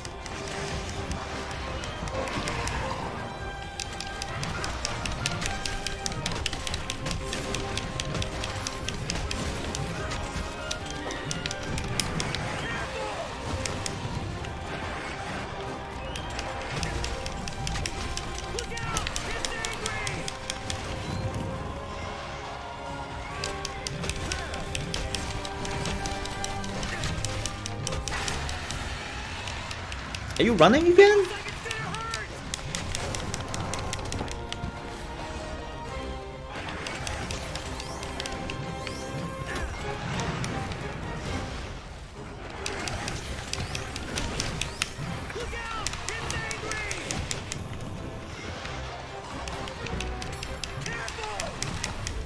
Wow! Ha! Right into the... oh, quest failed, so you have 3 lives. It didn't tell you anywhere where my lives were. That was interesting. Okay, so you have 3 lives. Thank you for playing. Well, no thanks, but we will do this again. This time we are actually going for the monster.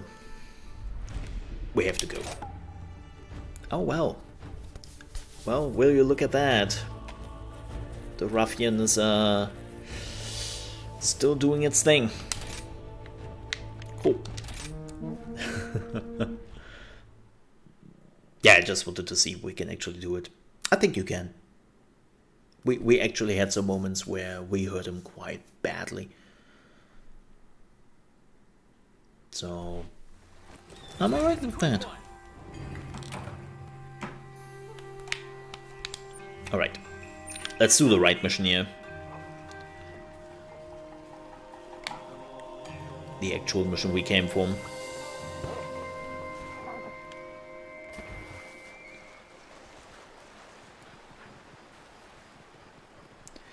I think it's at 6. I think it's at 6.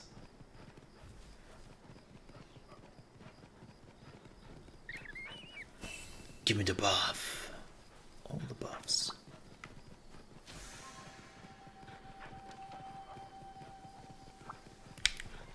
Yoink. Yoink. Exactly. Boop. I think it's over. Yeah, there it is. What are you? you. Not you. I know what you are. I mean more those things. Those fat emos. Wait. An emo's always chunky. Hi! I'm Mole. Nice to meet you.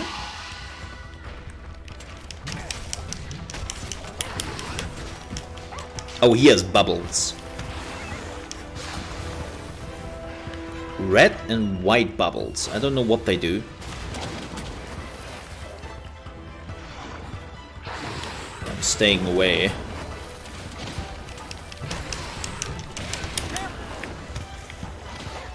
He hurts.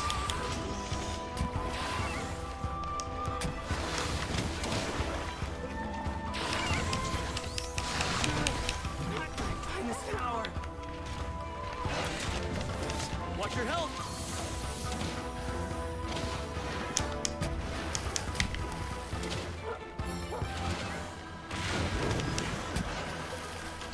Yeah, the bubbles makes this a little bit unpredictable.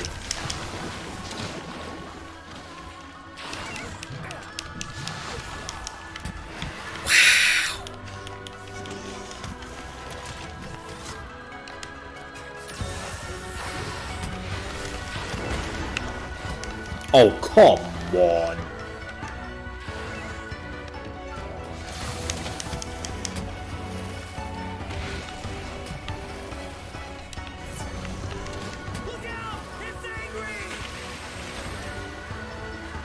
It has a laser!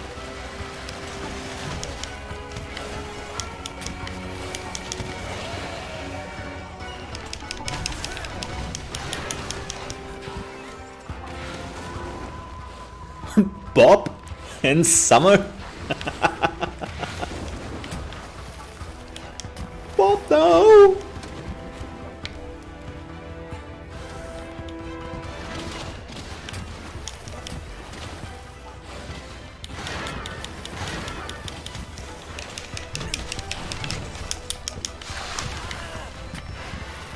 I could have sworn I was out of range.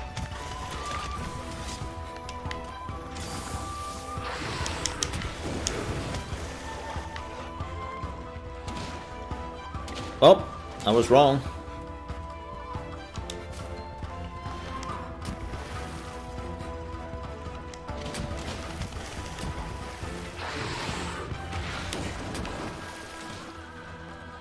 Yoink.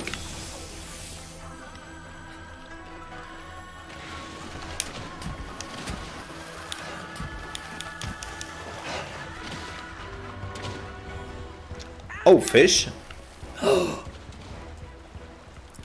No, not fishing? Okay.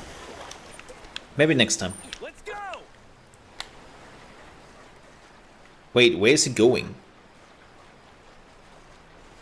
Oh, it uses a shortcut. Sneaky. What the are you?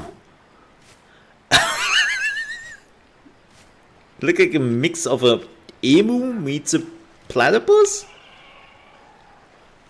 I don't. Emu meets dodo? I don't. I can't even put the finger on it. You look so goofy. I like you. I like you. Weird burp. Very, very weird burp. Oh, what? Mine now. Anti-Opera shoots a poison antidote? Of course. Golden Spire Bug. Ah. Well, that's cool. Okay. Still some stamina.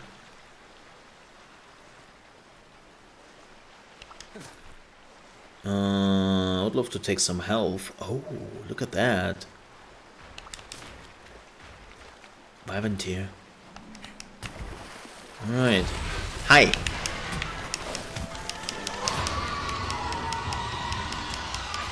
attention to your stamina.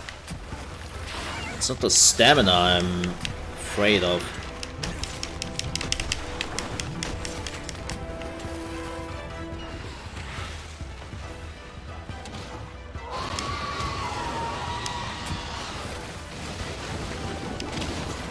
This isn't good. Nope. This is so not good.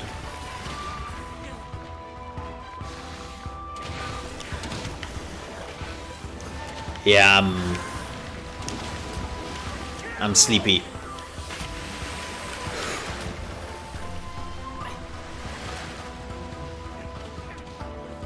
Oh my god, I'm drunk. I'm not sleepy, I'm drunk. This is the best boss ever.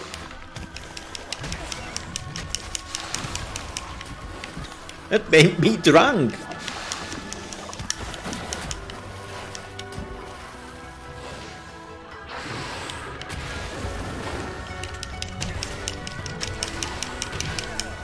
Oh, come on.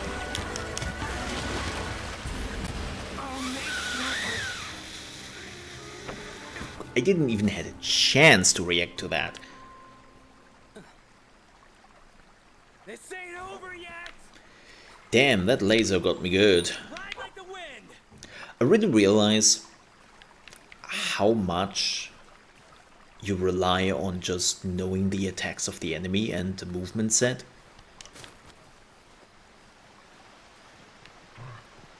Like, this enemy is actually tougher than the dragon. You know which one I mean. I always forget the names. You know I'm bad with names. I'm so bad with names. But yeah, this one is just rougher because I don't know the moveset.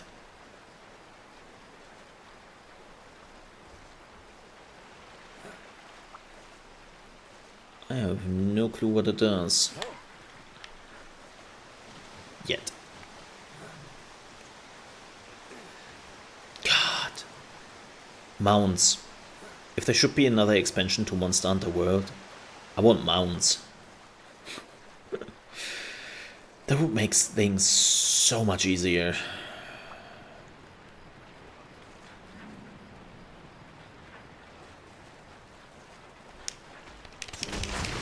Surprise!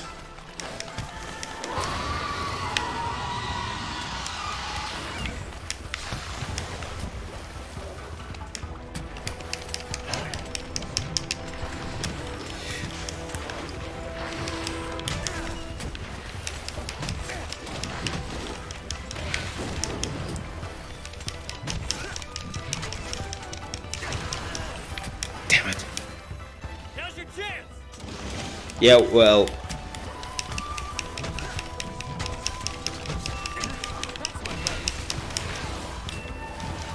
Oh, nice. Give me that.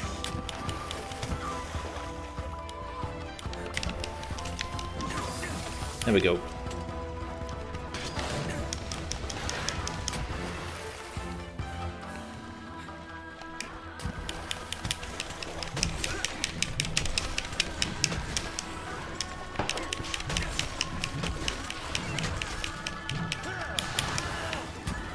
Greedy.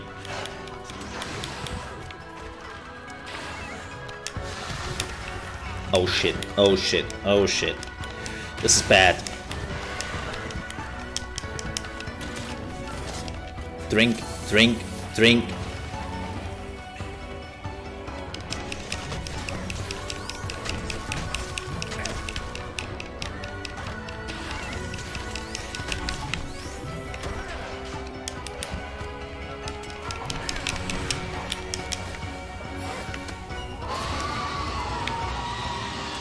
I think it's now super pissed. Oh, it's running away. No, it's just super pissed.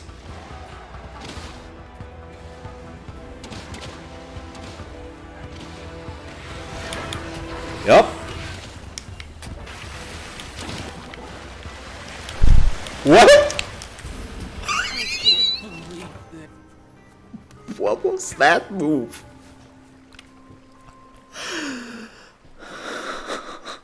What? What the shit was that move?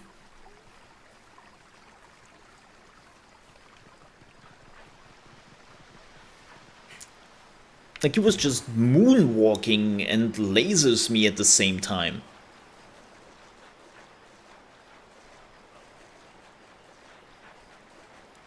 Damn.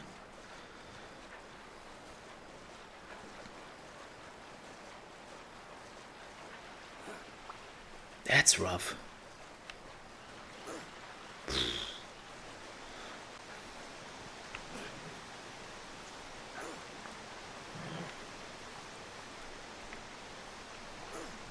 Like he was channeling his inner Michael Jackson. And was just like, yo, gonna do that now. What are you gonna do?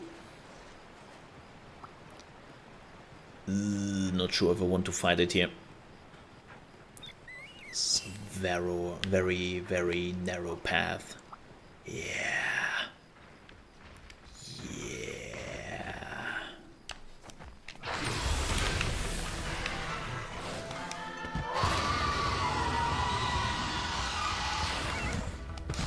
This could be bad.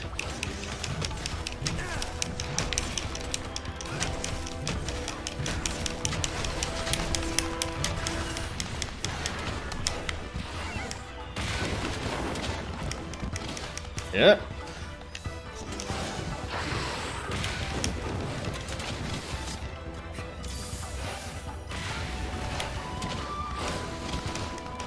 Please follow me. Please follow me. Oh, it's doing the laser again. Yeah, you can laser yourself there, pal.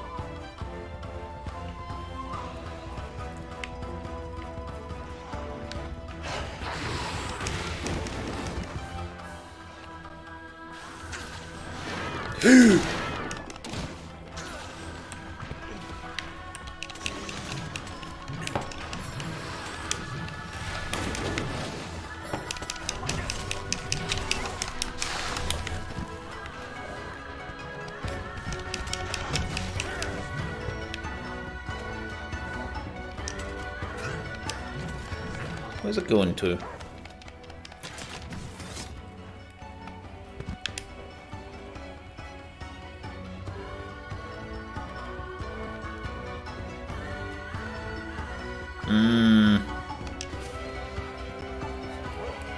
Oh, what are you? Stink mink? It's trying to get away.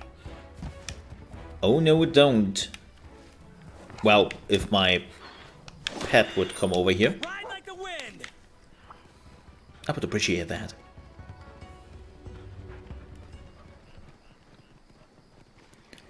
Oh, remember the fishies.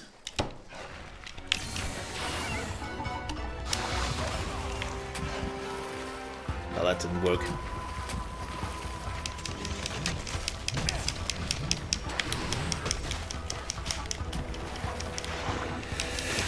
Oh my gosh. Stop doing that.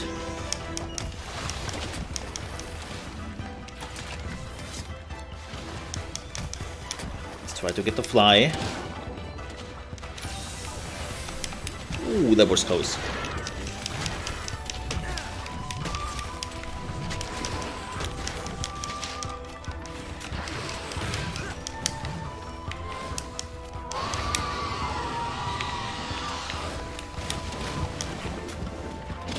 No, I'm not going into that corner.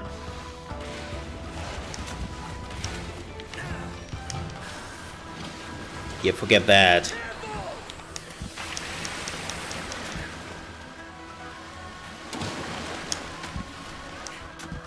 Uh-huh.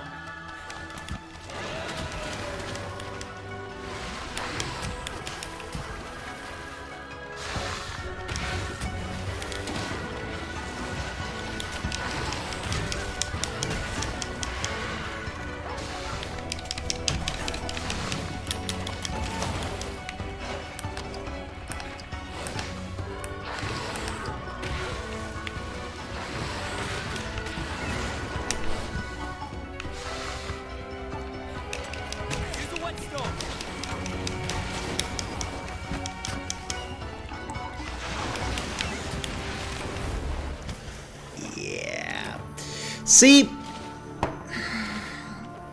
that's the mistake when you decide that you want to fight a monster in enrage mode. The first rule in Monster Hunter: don't fight a monster in enrage mode. Besides if you're having a death wish. Well, it seems like I had a death wish. Yeah, don't do that. Don't do what I just did. Just don't. Don't attack them in enrage mode. It's just so bad. Ah, damn it. Oh yeah, that monster is tough. With the mines basically floating around. It seems like they're not doing really a lot of damage, but just in the off chance that you're falling asleep, it's like dangerous enough. So yeah, cool fight. Definitely like the monster design. Even though when he's using the laser, it's like, wait, what? You use that very quickly. You don't have a lot of time to react. Alright, folks. But this was Monster Hunter Rise, the demo. You can get it on the Nintendo eShop, which is cool. It's still up till February 1st. So if you want to check it out on the Nintendo Switch yourself, you can do so. And of course you can also, when the game is coming out on the 24th, 26th of March, you can also play it then. I will probably wait till the PC version is coming out. Like it was already leaked that there is the PC version coming, so I will probably wait for that. Yeah. Especially the buttons. When the game is telling you hit A, right? And muscle memory is just, that's the button for A. That's A. Not this. It's so confusing. It's so confusing.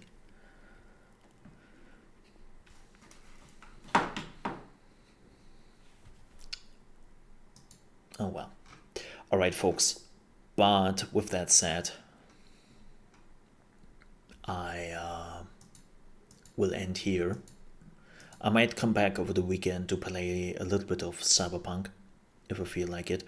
But chances are pretty high that I will just take a step back, relax a bit, and then of course next week we will probably play a lot of Cyberpunk. Yeah, because I really want to push the main story and the side story. So, well, we'll probably do that.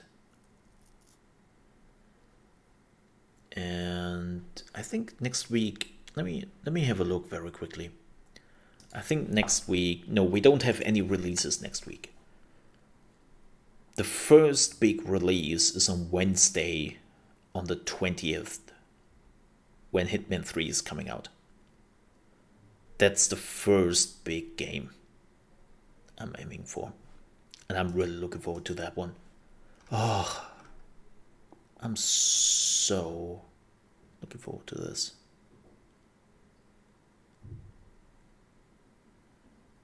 So, yeah. Alright, folks. With that said, thank you so much for watching. Hope you enjoyed the show. And as I said, I will be back on Monday at 8 AM EST with more in the morning and new gaming news. And then, of course, with Probably Cyberpunk. Yeah. We definitely have to finish that game. Alright. With that said, thank you so much for watching. I hope I see you next time. If I don't see you over the weekend, have a great weekend. And I hope I see you back on Monday. Till then, have a good one. Bye bye. Ka-ching!